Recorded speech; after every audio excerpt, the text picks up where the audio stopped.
ಲಂಡನ್ನ ಥೇಮ್ಸ್ ನದಿ ದಡದಲ್ಲಿ ಕನ್ನಡದ ಕುವರ, ಲಂಡನ್ನಿನ ಲ್ಯಾಂಬತ್ ನಗರದ ಮಾಜಿ ಮೇಯರ್ ಶರಣ ನೀರಜ್ ಪಟೇಲ್ ರವರ ಶ್ರಮದಿಂದ 12ನೇ ಶತಮಾನದಲ್ಲಿ ಬಿಜ್ಜಳ ರಾಜನ ಆಡಳಿತದಲ್ಲಿ ಪ್ರಧಾನಮಂತ್ರಿಯಾಗಿದ್ದ ಗುರು ಬಸವಣ್ಣನವರ ಪುತ್ಥಳಿಯನ್ನು ಇಂದಿನ 21ನೇ ಶತಮಾನದ ಭಾರತದ ಪ್ರಧಾನಿಯಾದ ಸನ್ಮಾನ್ಯ ನರೇಂದ್ರ ಮೋದಿಯವರು ಬಸವಣ್ಣನವರ ಪುತ್ಥಳಿಯನ್ನು ಅನಾವರಣ ಮಾಡಿದರು. ಈ ಅವಿಸ್ಮರಣೀಯ ಕ್ಷಣಗಳು ನಿಮಗಾಗಿ.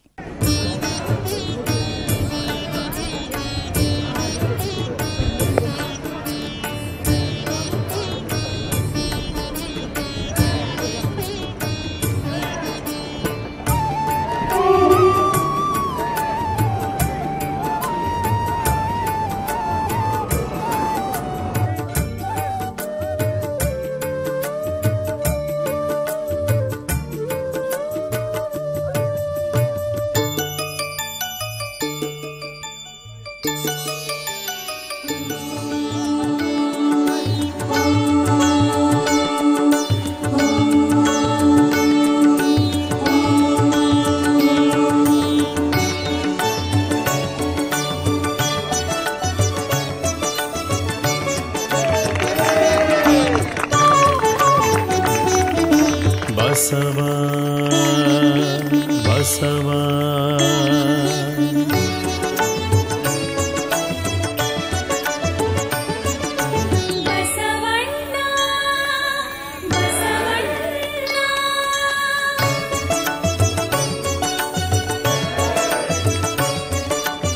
ಬಸವಲಿಂಗ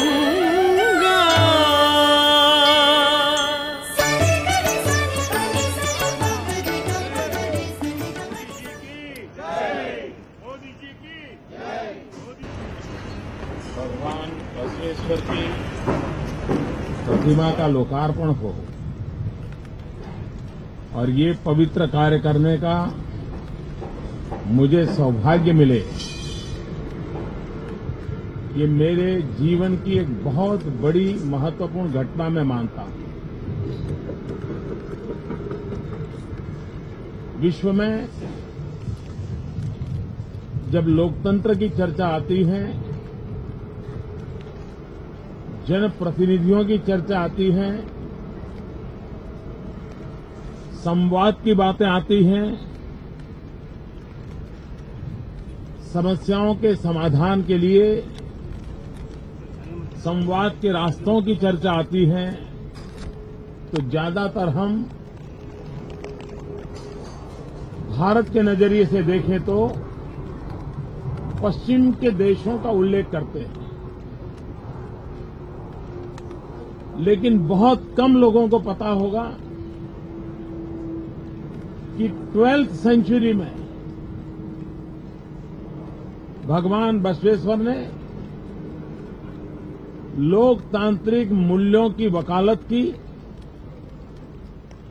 डेमोक्रेटिक वैल्यूज को एस्टैब्लिश करने के लिए उन्होंने योजना बनाई और साकार की। उन्होंने पार्लियामेंट जैसा एक प्लेटफॉर्म बनाया। भारत में गुलामी के एक लंबे कालखंड के कारण समाज में भी कई विकृतियां आई थी।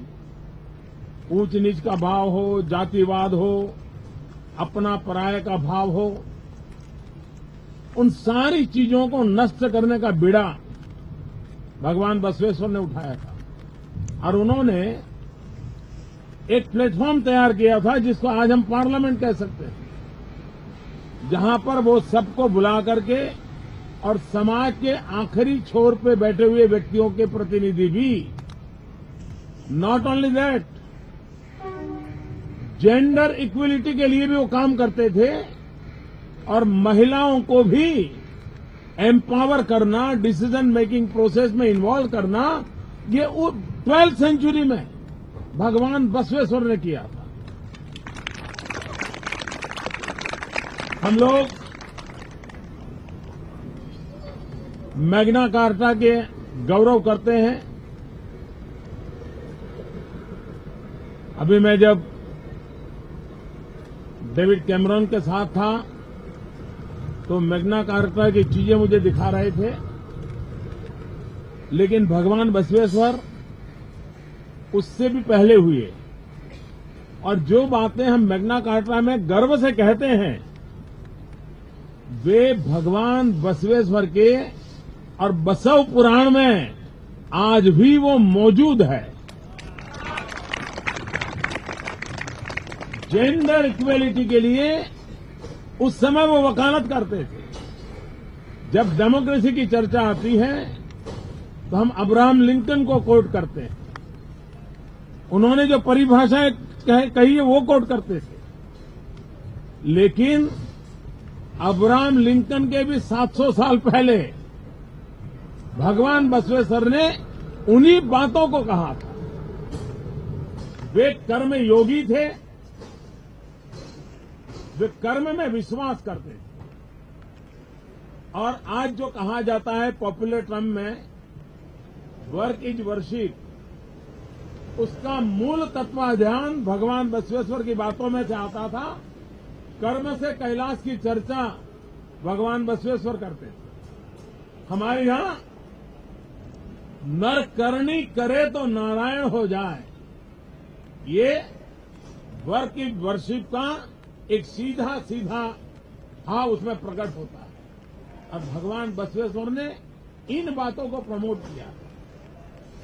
विमेन एम्पावरमेंट की जब भी चर्चा होगी, भगवान बसवेश्वर की बात अवश्य रूप से मुखर होगी। आज ऐसे एक महान तपस्वी व्यक्ति की प्रतिमा लंदन की धरती में प्रस्तावित होती है तो हर भारतवासी को तो गर्व होता ही है। डॉक्टर पाटिल ने उसके लिए भरपूर मेहनत भी की है, उनके साथियों ने मेहनत की है। लेकिन डेमोक्रेटिक वैल्यूज में जिसका विश्वास है, उनके लिए ये हमेशा हमेशा एक प्रेरणा का तीर्थ बनकर के रहेगा, ऐसा मुझे विश्वास है। भगवान बसवेश्वर जैसे महापुरुषों को दिया। मैं आज भगवान बसवेश्वर को कोटि कोटि वंदन करता हूं और उनके आदर्श, उनके विचार विश्व के लोकतांत्रिक मूल्यों में विश्वास करने वाले लोगों को उनकी तरफ आकर्षित करेंगे, उनको समझने का प्रयास करेंगे और विश्व लोकतांत्रिक मूल्यों का महात्म्य समझेगा। बहुत बहुत धन्यवाद। ಈ ದಿನ ನಮ್ಮ ವಾಹಿನಿಗೆ ಒಬ್ಬ ವಿಶೇಷ ವ್ಯಕ್ತಿ ಭೇಟಿ ನೀಡಿದ್ದಾರೆ. ಬಹುಶಃ ಆ ವ್ಯಕ್ತಿಗೆ ಪರಿಚಯದ ಅಗತ್ಯವಿಲ್ಲ ಎಂಬುದು ನಮ್ಮ ಭಾವನೆ. ಆ ವ್ಯಕ್ತಿ ಯಾರು ಎಂಬುದನ್ನು ಬನ್ನಿ ನಾವು ಸ್ವತಃ ನೋಡಿಕೊಂಡು ಬರೋಣ.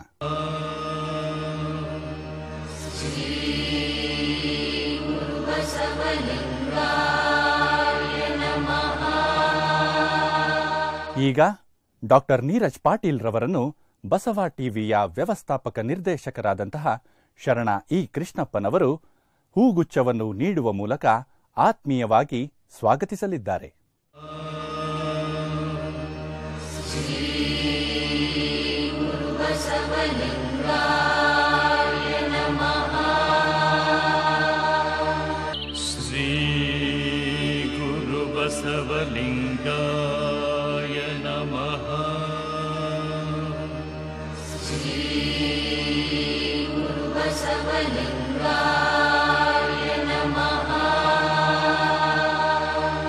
ಶ್ರೀ ಗುರು ಬಸವಲಿಂಗಾಯ ನಮಃ.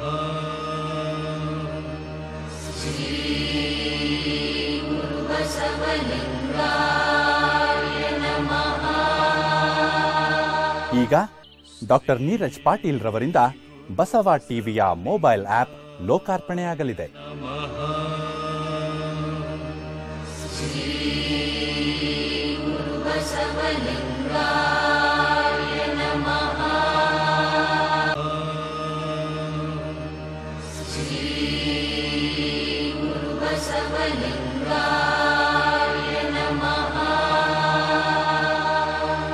ಶ್ರೀ ಗುರು ಬಸವಲಿಂಗಾಯ ನಮಃ. ಶ್ರೀ ಗುರು ಬಸವಲಿಂಗಾಯ ನಮಃ.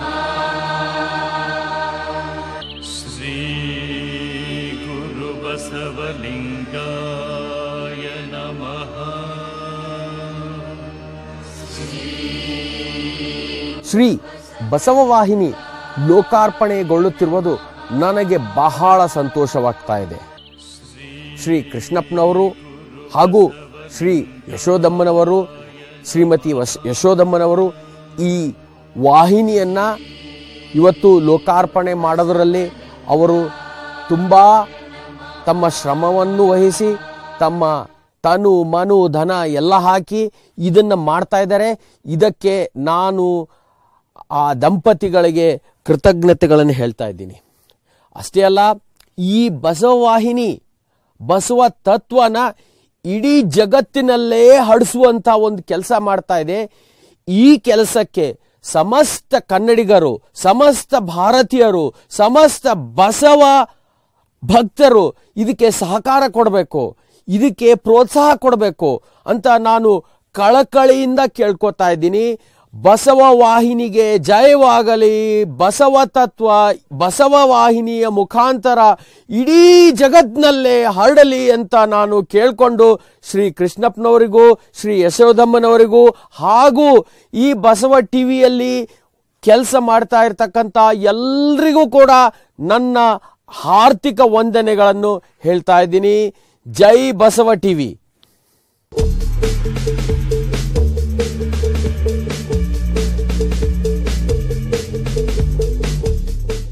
ಈಗ ಶ್ರೀ ಬಸವ ಟಿವಿಯ ವ್ಯವಸ್ಥಾಪಕ ನಿರ್ದೇಶಕರಾದಂತಹ ಶರಣ ಇ ಕೃಷ್ಣಪ್ಪನವರು ಲ್ಯಾಂಬತ್ ನಗರದ ಮಾಜಿ ಮೇಯರ್ ಆದಂತಹ ಡಾಕ್ಟರ್ ನೀರಜ್ ಪಾಟೀಲ್ ರವರನ್ನು ಸಂದರ್ಶಿಸಲಿದ್ದಾರೆ.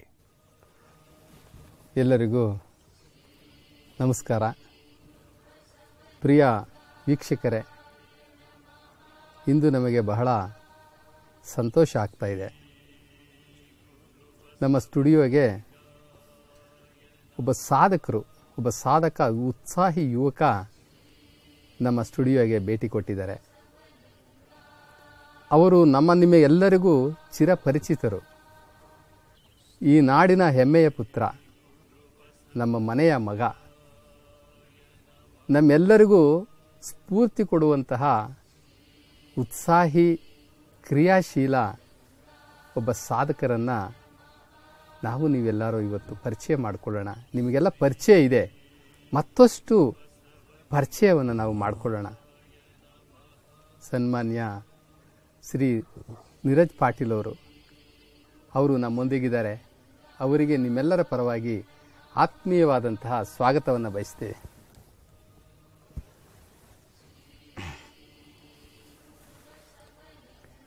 ವೀಕ್ಷಕ ಬಂಧುಗಳೇ, ನಿಮ್ಮೆಲ್ಲರ ನೆನಪಿನಲ್ಲಿದೆ ಬಸವಣ್ಣನವರನ್ನು ಈ ನಾಡಲ್ಲ, ಈ ದೇಶ ಅಲ್ಲ, ಒಂದು ಜಾಗತಿಕ ಮಟ್ಟಕ್ಕೆ, ಅಂತಾರಾಷ್ಟ್ರೀಯ ಮಟ್ಟಕ್ಕೆ ಬಸವಣ್ಣನವರ ಹೆಸರನ್ನು, ಒಂದು ಪುತ್ಥಳಿಯನ್ನು ಅನಾವರಣ ಮಾಡೋದ್ರ ಮುಖಾಂತರ ಜಗತ್ತಿಗೆ ಬಸವಣ್ಣನವರ ಮುಖವನ್ನು ತೋರಿಸಿದಂತಹ ಕೀರ್ತಿ ಸನ್ಮಾನ್ಯ ಶ್ರೀ ನೀರಜ್ ಪಾಟೀಲ್ರಿಗೆ ಸಲ್ಲುತ್ತೆ.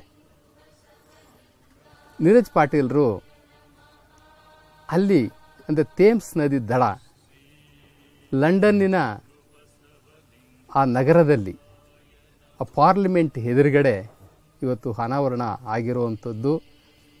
ನಮ್ಮ ದೇಶದ ಪ್ರಧಾನಿ ಸನ್ಮಾನ್ಯ ಶ್ರೀ ನರೇಂದ್ರ ಮೋದಿಜಿಯವರು ಹೋಗಿ ಅಲ್ಲಿ ಉದ್ಘಾಟನೆ ಮಾಡಿದ್ದು ನಿಮ್ಮೆಲ್ಲರ ಮನಸ್ಸಿನಲ್ಲಿ ಹಚ್ಚ ಹಸಿರಾಗಿದೆ. ಅಂತಹ ಮಹತ್ ಕಾರ್ಯವನ್ನು ಮಾಡಿದಂತಹ ಸನ್ಮಾನ್ಯ ನೀರಜ್ ಪಾಟೀಲರ ಒಂದು ಸಣ್ಣ ಕಿರುಪರಿಚಯವನ್ನು ನಾವು ಮಾಡಿಕೊಳ್ಳೋಣ. ಸರ್, ಈಗ ತಾವು ನಮ್ಮ ಕರ್ನಾಟಕ ರಾಜ್ಯದಲ್ಲಿ, ಅದು ಹೈದರಾಬಾದ್ ಪ್ರಾಂತ್ಯದ ಪ್ರದೇಶದಲ್ಲಿ ಒಂದು ಸಾಧಾರಣ ಕುಟುಂಬದಲ್ಲಿ ಹುಟ್ಟಿ ನೀವೊಂದು ಒಳ್ಳೆಯ ಅದ್ಭುತವಾದಂತಹ ಸಾಧನೆಯನ್ನು ತಾವು ಮಾಡಿದಿರಿ. ಇದಕ್ಕಾಗಿ ಇಡೀ ಕರ್ನಾಟಕದ ಜನತೆ ಪರವಾಗಿ ನಾನು ನಿಮ್ಮನ್ನು ಅಭಿನಂದಿಸ್ತಾ ಇದ್ದೇನೆ. ತಾವು ಅಲ್ಲಿ ಉತ್ತಮ ಒಂದು ವ್ಯಾಸಂಗ ಸಿಗುತ್ತೆ ಅಂತ ಹೋದ್ರ, ಅಥವಾ ಅಲ್ಲೇ ವ್ಯಾಸಂಗವನ್ನು ಮಾಡಿ ಉದ್ಯೋಗ ಪಡಿಲಬೇಕು ಅಂತ ಹೋದ್ರ ನೀವಲ್ಲಿ ಇಂಗ್ಲೆಂಡ್ಗೆ? ಹೇಗೆ ನೀವು ಇಂಗ್ಲೆಂಡ್ಗೆ ಹೋಗ್ಲಿಕ್ಕೆ ಕಾರಣ ಏನು, ಹೇಗೆ ರೀತಿಯಲ್ಲಿ ಸ್ಫೂರ್ತಿ ಆಯ್ತು ನಿಮಗೆ, ಅಲ್ಲಿ ಹೆಂಗೆ ನಿಮ್ಗೆ ಕನೆಕ್ಷನ್ ಸಿಕ್ತು ಇಂಗ್ಲೆಂಡ್ಗೆ ಹೋಗ್ಲಿಕ್ಕೆ? ನೋಡಿ, ನಾವು MBBS ಪಾಸ್ ಆದೆ 92-93 MBBS ಪಾಸ್ ಆದಮೇಲೆ ಅವಾಗ ನಾನು ಎಮರ್ಜೆನ್ಸಿ ಮೆಡಿಸಿನಲ್ಲಿ ಇಂಟ್ರೆಸ್ಟ್ ಇತ್ತು ನನಗೆ. ಸೊ ಆ ಸ್ಪೆಷಾಲಿಟಿ ಅವಾಗ ಇಲ್ಲಿ ಇರಲಿಲ್ಲ ಇಂಡಿಯಾದಲ್ಲಿ. ಅದಕ್ಕೆ FRCS ಮಾಡೋಣ ಎಮರ್ಜೆನ್ಸಿ ಮೆಡಿಸನ್ನಲ್ಲಿ ಅಂತ ನಾನು ಲಂಡನ್ಗೆ ಹೋದೆ. ಪ್ಲ್ಯಾಬ್ ಪಾಸ್ ಆದೆ, ಆಮೇಲೆ FRCS ಪಾಸ್ ಆದೆ. ಅಲ್ಲೇ ನಿಮಗೆ ಹೋದಾಗ ಅಲ್ಲೇ ಉಳ್ಕೊಳ್ಬೇಕು ಅಂತ ಅನ್ನಿಸ್ತಾ, ಅಥವಾ ಮತ್ತೆ ವಾಪಸ್ಸು ನಮ್ಮ ಕರ್ನಾಟಕಕ್ಕೆ ಬರಬೇಕು ಅಂತ ಅನ್ನಿಸ್ತಾ? ಅಲ್ಲೇ ಹೆಂಗೆ ಉಳಿದ್ರಿ ನೀವು? ಇಲ್ಲ, ಇದು PG ಮಾಡ್ಬೇಕಂತ ಒಂದು ಇಚ್ಛೆ ಇತ್ತಲ್ಲ. ಇಲ್ಲಿ MD-MS ಅಂತ ಅಲ್ಲಿ ಹಾಗೆ FRCS ಅಂದ್ರೆ ಇಲ್ಲಿನ ತರ MS ಇದ್ದಂಗೆ. ಸೊ FRCS ಮಾಡಿದೆ. ಅದಾದ್ಮೇಲೆ ಸೂಪರ್ ಸ್ಪೆಷಲೈಸೇಷನ್ ಮಾಡ್ಬೇಕಂತ ಅನಿಸ್ತು. FChem ಅಂತ ಅದನ್ನು ಮಾಡ್ತಾರೆ. ಇಲ್ಲಿ ಹೆಂಗೆ MCH-DM ಅಂತಾರೆ, ಅದೆಲ್ಲ ಮಾಡಿದೆ. ಈಗ ಅಲ್ಲಿ ನಿಮ್ಗೆ ಪೌರತ್ವ ಸಿಕ್ಕಿ ಎಷ್ಟು ವರ್ಷ ಆಯ್ತು? ನಾನು ನೋಡಿ 2006 ಅಲ್ಲಿ ಫಸ್ಟ್ ನಾನು ಕಾರ್ಪೊರೇಟರ್ ಆಗಿ ಎಲೆಕ್ಟ್ ಆದೆ. ಆಮೇಲೆ 2010 ಅಲ್ಲಿ ಎಲೆಕ್ಟ್ ಆದೆ. ಎರಡನೇ ಸಲ ಎಲೆಕ್ಟ್ ಆದ್ಮೇಲೆ ನಾನು ಮೇಯರ್ ಆದೆ. ಸರ್, ನಿಮ್ಗೆ ಅಲ್ಲಿ ಆ ಚುನಾವಣೆಯಲ್ಲಿ ಗೆಲ್ಲೋದಿಕ್ಕೆ ನಿಮ್ಮ ಹೊರಗಿನವರು ಇವ್ರು ಬಂದು ಇಲ್ಲಿ ಚುನಾವಣೆ ನಿಲ್ತಾ ಇದ್ದಾರೆ ಅನ್ನುವಂತಹ ಯಾವುದೋ ಅಬ್ಜೆಕ್ಷನ್ಸ್ ಏನಿಲ್ವಾ ಅಲ್ಲಿ? ಯಾರು ಬೇಕಾದ್ರೂ ಚುನಾವಣೆ ನಿಲ್ಬೋದಾ ಅಲ್ಲಿ? ಈಗ ಅಲ್ಲಿ ಏನಿದೆ, ನಾನು ಇವತ್ತಿಗೂ ಕೂಡ ನನ್ನ ಇಂಡಿಯನ್ ಪಾಸ್ಪೋರ್ಟ್ ಇದೆ. ಬ್ರಿಟನ್ ಅಲ್ಲಿ ಏನಿದೆ, ಎನಿ ಕಾಮನ್ವೆಲ್ತ್ ಸಿಟಿಸನ್ ಯಾರು ಕೂಡ ಬ್ರಿಟನ್ ಅಲ್ಲಿ ಎಲೆಕ್ಷನ್ ನಿಲ್ಬಹುದು. ಸೊ ನಾನು ಬ್ರಿಟಿಷ್ ಪಾಸ್ಪೋರ್ಟ್ ನನ್ಗೆ ಇವತ್ತಿಗೂ ಇಲ್ಲ, ನಂದು ಇಂಡಿಯನ್ ಪಾಸ್ಪೋರ್ಟೇ ಇದೆ. ಬಟ್ ಆದ್ರೆ ಬ್ರಿಟನ್ನಿನ ರೂಲ್ಸ್ ಪ್ರಕಾರ any Commonwealth citizen can contest for N election. So ನಾನು ಎಲೆಕ್ಷನ್ ನಿಂತೆ. ಅಲ್ಲ, ನಿಮ್ಗೆ ಹೇಗೆ ಅವ್ರು ಟಿಕೆಟ್ ಕೊಟ್ರು? ಯಾಕಂದ್ರೆ ನೀವು ಹೊರದೇಶದವರು, ಅಲ್ಲಿ ನಿಮ್ಮನ್ನ ನಂಬಿ ಅಥವಾ ನೀವು ಅಲ್ಲಿರು, ಯಾಕಂದ್ರೆ ಯಾವಾಗ್ಲೂ ಕೂಡ ಅಲ್ಲಿ ಲೋಕಲ್ ರೆಪ್ರೆಸೆಂಟೇಟಿವ್ಸ್ ಏನಿರ್ತಾರೆ ಅವರೆಲ್ಲ ಸ್ಟ್ರಾಂಗ್ ಇರ್ತಾರೆ, ಸ್ಥಳೀಯರು. ನಿಮ್ಮನ್ನ ಹೆಂಗೆ ಆಯ್ಕೆ ಮಾಡ್ಕೊಂಡ್ರು? ನಿಮ್ಮನ್ನ ಹೇಗೆ ಅವರು ಒಂದು ಕ್ಯಾಂಡಿಡೇಟ್, ಒಂದು ಪಕ್ಷದಲ್ಲಿ ಗುರುತಿಸಿ ನಿಮ್ಮನ್ನ ಕ್ಯಾಂಡಿಡೇಟ್ ಆಗಿ ನಿಮಗೆ ಪಕ್ಷದ ಟಿಕೆಟ್ ಅನ್ನು ಹೆಂಗ್ ಕೊಟ್ರು ಅವರು? ನೋಡಿ, ನಾನು ಹೇಳ್ತೀನಿ, ಅಲ್ಲಿ ನಾನು ಮೊಟ್ಟ ಮೊದಲು ಲೇಬರ್ ಪಾರ್ಟಿ ಜಾಯ್ನ್ ಆದೆ 97 ಅಲ್ಲಿ. ಹಾಗೆ ಲೇಬರ್ ಪಾರ್ಟಿ ಯಾಕಂದ್ರೆ ಲೇಬರ್ ಪಾರ್ಟಿ ಯಾವತ್ತಿಗೂ ಕೂಡ ಭಾರತೀಯರ ಪರವಾಗಿ ನಿಲ್ಲುವಂತ party, pro Indian party Labour Party. So ನಾನು ಲೇಬರ್ ಪಾರ್ಟಿ ಜಾಯ್ನ್ ಆದೆ. ಲೇಬರ್ ಪಾರ್ಟಿಲಿ ಒಂದು ಸ್ಮಾಲ್ ವಾರ್ಡ್ ಇರುತ್ತಲ್ಲ, ಒಂದು ವಾರ್ಡ್ ವೈಸ್ ಚೇರ್ ಆದೆ, ಒಂದು ವಾರ್ಡ್ ಡೆಲಿಗೇಟ್ ಆದೆ, ಒಂದು ವಾರ್ಡ್ ಸೆಕ್ರೆಟರಿ ಆದೆ. ಆಮೇಲೆ ಒಬ್ರು MP ಕೆಳಗೆ ಕೆಲಸ ಮಾಡ್ತಾ ಇದ್ದೆ. ಆಮೇಲೆ ಅವ್ರ MP ಕೂಡ ಬಹಳ ಪ್ರೋತ್ಸಾಹ ಕೊಟ್ರು. ಈಗ ನೀವು ಎಲೆಕ್ಷನ್ ಗೆಲ್ಲೋದೇನಂತಂದ್ರೆ, ಯಾವತ್ತೂ ನಾನು ಹೇಳ್ತಾ ಇರ್ತೀನಿ ನಮ್ಮ ಫ್ರೆಂಡ್ಸಿಗೆ, ಯಾವುದೇ ಒಂದು ಎಲೆಕ್ಷನ್ ಗೆಲ್ಬೇಕಾದ್ರೆ ಒಂದು ಸೆಮಿಫೈನಲ್ ಇರುತ್ತೆ, ಇನ್ನೊಂದು ಫೈನಲ್ ಇರುತ್ತೆ. ಸೆಮಿಫೈನಲ್ ಅಂದ್ರೆ ಪಾರ್ಟಿ ನಾಮಿನೇಷನ್ ಗೆಲ್ಲೋದು, ಅಂದ್ರೆ ಇಂಡಿಯಾದಲ್ಲಿ ಅಂತಾರೆ ಟಿಕೆಟ್ ಪಡೆಯೋದು. ಹೌದೌದು, ಟಿಕೆಟ್ ಪಡೆಯೋದು ಸೆಮಿಫೈನಲ್, ಎಲೆಕ್ಷನ್ ಗೆಲ್ಲೋದು ಫೈನಲ್. ನಿಮಗೆ ನಿಜವಾಗಿ semifinal is always tougher than final. ಯಾವುದೇ ವರ್ಲ್ಡ್ ಇದು ಸೆಲೆಕ್ಷನ್, ಅದು ಎಲೆಕ್ಷನ್. ಸಿ ಅಲ್ಲಿ ಹೇಗಿದೆ ಅಂದ್ರೆ, ಈ ಸೆಮಿಫೈನಲ್ ಹೆಂಗ ಆಗತ್ತಂದ್ರೆ, ಈಗ ಓಕೆ, ಈಗ ಬೆಂಗಳೂರು ಇದೆ BBMP, ಇಲ್ಲಿ 200 ಕಾನ್ಸ್ಟಿಟ್ಯೂನ್ಸೀಸ್ ಇವೆ. ಹೌದು. ಸೊ ಒಂದು ಇಮೇಲ್ ಹೋಗುತ್ತೆ, ಯಾರು ಬೇಕಾದ್ರೂ ಅಪ್ಲೈ ಮಾಡಬಹುದು. ಹೌದೌದು, ಪಾರ್ಟಿ ನಾಮಿನೇಷನ್ಗೆ ಎಲ್ಲರೂ ಏನ್ ಅಪ್ಲೈ ಮಾಡ್ತಾರಲ್ಲ, ಅವ್ರದ್ದು CV-ಗಳೆಲ್ಲ ನೋಡಿ ಪಾರ್ಟಿ ಕೆಲವನ್ನ ಶಾರ್ಟ್ ಲಿಸ್ಟ್ ಮಾಡುತ್ತೆ, ಪಾರ್ಟಿ ಎಕ್ಸ್ಪೀರಿಯನ್ಸ್ ಎಲ್ಲ ನೋಡಿ. ಅಂಡ್ ಶಾರ್ಟ್ ಲಿಸ್ಟ್ ಮಾಡಿ ಅವರನ್ನ ಇಂಟರ್ವ್ಯೂ ಕರೆಯುತ್ತೆ. ಇಂಟರ್ವ್ಯೂ ಕರೆದು ಇನ್ನೂ ಒಂದು ಸಣ್ಣ ಲಿಸ್ಟ್ ಮಾಡುತ್ತೆ. ಸೊ ಆ ಲಿಸ್ಟಿನಲ್ಲಿ ಇರ್ತಕ್ಕಂಥ ಜನರಿಗೆ ಏನ್ ಮಾಡ್ತಾರೆ, ಈಗ ಫಾರ್ ಎಕ್ಸಾಂಪಲ್ ಒಂದು ವಾರ್ಡ್ ಇದೆ, ಓಕೆ, ಬಸವನಗುಡಿ ವಾರ್ಡ್ ಇದೆ. ಬಸವನಗುಡಿ ವಾರ್ಡ್ಗೆ ವಾರ್ಡ್ನವರು ಓಕೆ, ಈ ಲಿಸ್ಟ್ ಯಾರ್ಯಾರು ಬಸವನಗುಡಿ ಕಾರ್ಪೊರೇಟರ್ ಆಗ್ಬೇಕಂತೀರಿ ಅಂತ ಒಂದು ಕೇಳ್ತಾರೆ. ಸೊ ಒಂದ್ 30 ಜನ ಎಕ್ಸ್ಪ್ರೆಸ್ ಮಾಡಿರ್ತಾರೆ. ಈ 30 ಜನ ಇವರು ಬಸವನಗುಡಿ ಕಾರ್ಪೊರೇಟರ್ ಆಗಕ್ಕೆ ಎಕ್ಸ್ಪ್ರೆಸ್ ಮಾಡಿದ್ದಾರೆ. ಆ ಬಸವನಗುಡಿ ವಾರ್ಡ್ನವ್ರು ಏನ್ ಮಾಡ್ತಾರೆ, 30 ಜನರಿಗೆ ಅಲ್ಲಿ ಇಂಟರ್ವ್ಯೂ ಮಾಡೋದಾಗತ್ತೆ. ಅದ್ರಾಗ ಒಂದು 5 ಜನರಿಗೆ ತಗೋತಾರೆ ಅವರು. ಆ 5 ಜನರಿಗೆ ತಗೊಂಡು 5 ಜನರಿಗೆ ಒಂದ್ ದಿವಸ ಕರೀತಾರೆ. ಒಂದ್ ದಿವಸ ಕರೆದು ಏನ್ ಮಾಡ್ತಾರೆ, ಬಸವನಗುಡಿದ ಎಲ್ಲಾ party workers, labour party workers, for example BJP ಅನ್ನಿ, ಕಾಂಗ್ರೆಸ್ ಅನ್ರಿ, JDS ಪಾರ್ಟಿ ವರ್ಕರ್ಸ್ ಎಲ್ಲ ಕೂಡ್ತಾರೆ. ಕೂಡಿ ಎಲ್ರಿಗೂ ಒಂದು ವೇದಿಕೆ ಮೇಲೆ ಕೂಡಿಸಿ ಕೇಳ್ತಾರೆ, ಒಂದು 5 ನಿಮಿಷ ನೀವು ಮಾತಾಡ್ರಿ, ಯಾಕೆ ನೀವು ಬಸವನಗುಡಿ ಕಾರ್ಪೊರೇಟರ್ ಆಗ್ಬೇಕಂತೀರಿ ಅಂತ. ಎಲ್ರು ಒಂದು 5 ನಿಮಿಷ ಮಾತಾಡ್ತಾರೆ. ಆಮೇಲೆ ಜನರ ಸಾಮಾನ್ಯ ಪ್ರಶ್ನೆ ಕೇಳ್ತಾರೆ, ನಿಮ್ ಬಸವನಗುಡಿ ಬಗ್ಗೆ ಗೊತ್ತಿದೇನು, ಇಲ್ಲಿ ಏನ್ ಇಶ್ಯೂ ಇದೆ, ಇಲ್ಲಿ ನಮಗೆ ಇದು ವಾಟರ್ ಪ್ರಾಬ್ಲಮ್ ಇದೆ, ಇಲ್ಲಿ ನಮಗೆ ಕಸದ ಪ್ರಾಬ್ಲಮ್ ಇದೆ, ಇಲ್ಲಿ ನಮಗೆ ಅಂದ್ರೆ ಆ ವಾರ್ಡಿನ ಸಮಸ್ಯೆಗಳ ಬಗ್ಗೆ ಅವರಿಗೆ ಎಷ್ಟು ಪರಿಚಯ ಇದೆ ಎಲ್ಲಾನು ಕೇಳ್ತಾರೆ, ಮತ್ತೆ ಅವ್ರಿಗೆ ಏನ್ ಆಸಕ್ತಿ ಇದೆ ಅನ್ನೋದನ್ನ ಕೇಳ್ತಾರೆ. ಎಲ್ಲ ಅಷ್ಟೇ ಅಲ್ಲ, ನ್ಯಾಷನಲ್ ಇಶ್ಯೂಸ್ ಬಗ್ಗೆನೂ ಕೇಳ್ತಾರೆ. ಕೇಳಿ ಏನಾಗತ್ತೆ, ಎಲ್ರದು ಆದ್ಮೇಲೆ ವೋಟ್ ಆಗುತ್ತೆ, ಸೀಕ್ರೆಟ್ ಬ್ಯಾಲೆಟ್. ಯಾವ ಮನುಷ್ಯನಿಗೆ ಹೆಚ್ಚು ವೋಟ್ ಬರುತ್ತೋ ಓಕೆ ಆ ವ್ಯಕ್ತಿ ಪಾರ್ಟಿ ಟಿಕೆಟ್ ಸಿಕ್ಕಿದಂಗೆ ಅವನಿಗೆ, ಅದು ಸೆಮಿಫೈನಲ್ ಗೆಲ್ತಾನ ಅವನು. ಸೊ ಅವನಿಗೆ ಸೆಮಿಫೈನಲ್ ಅದು.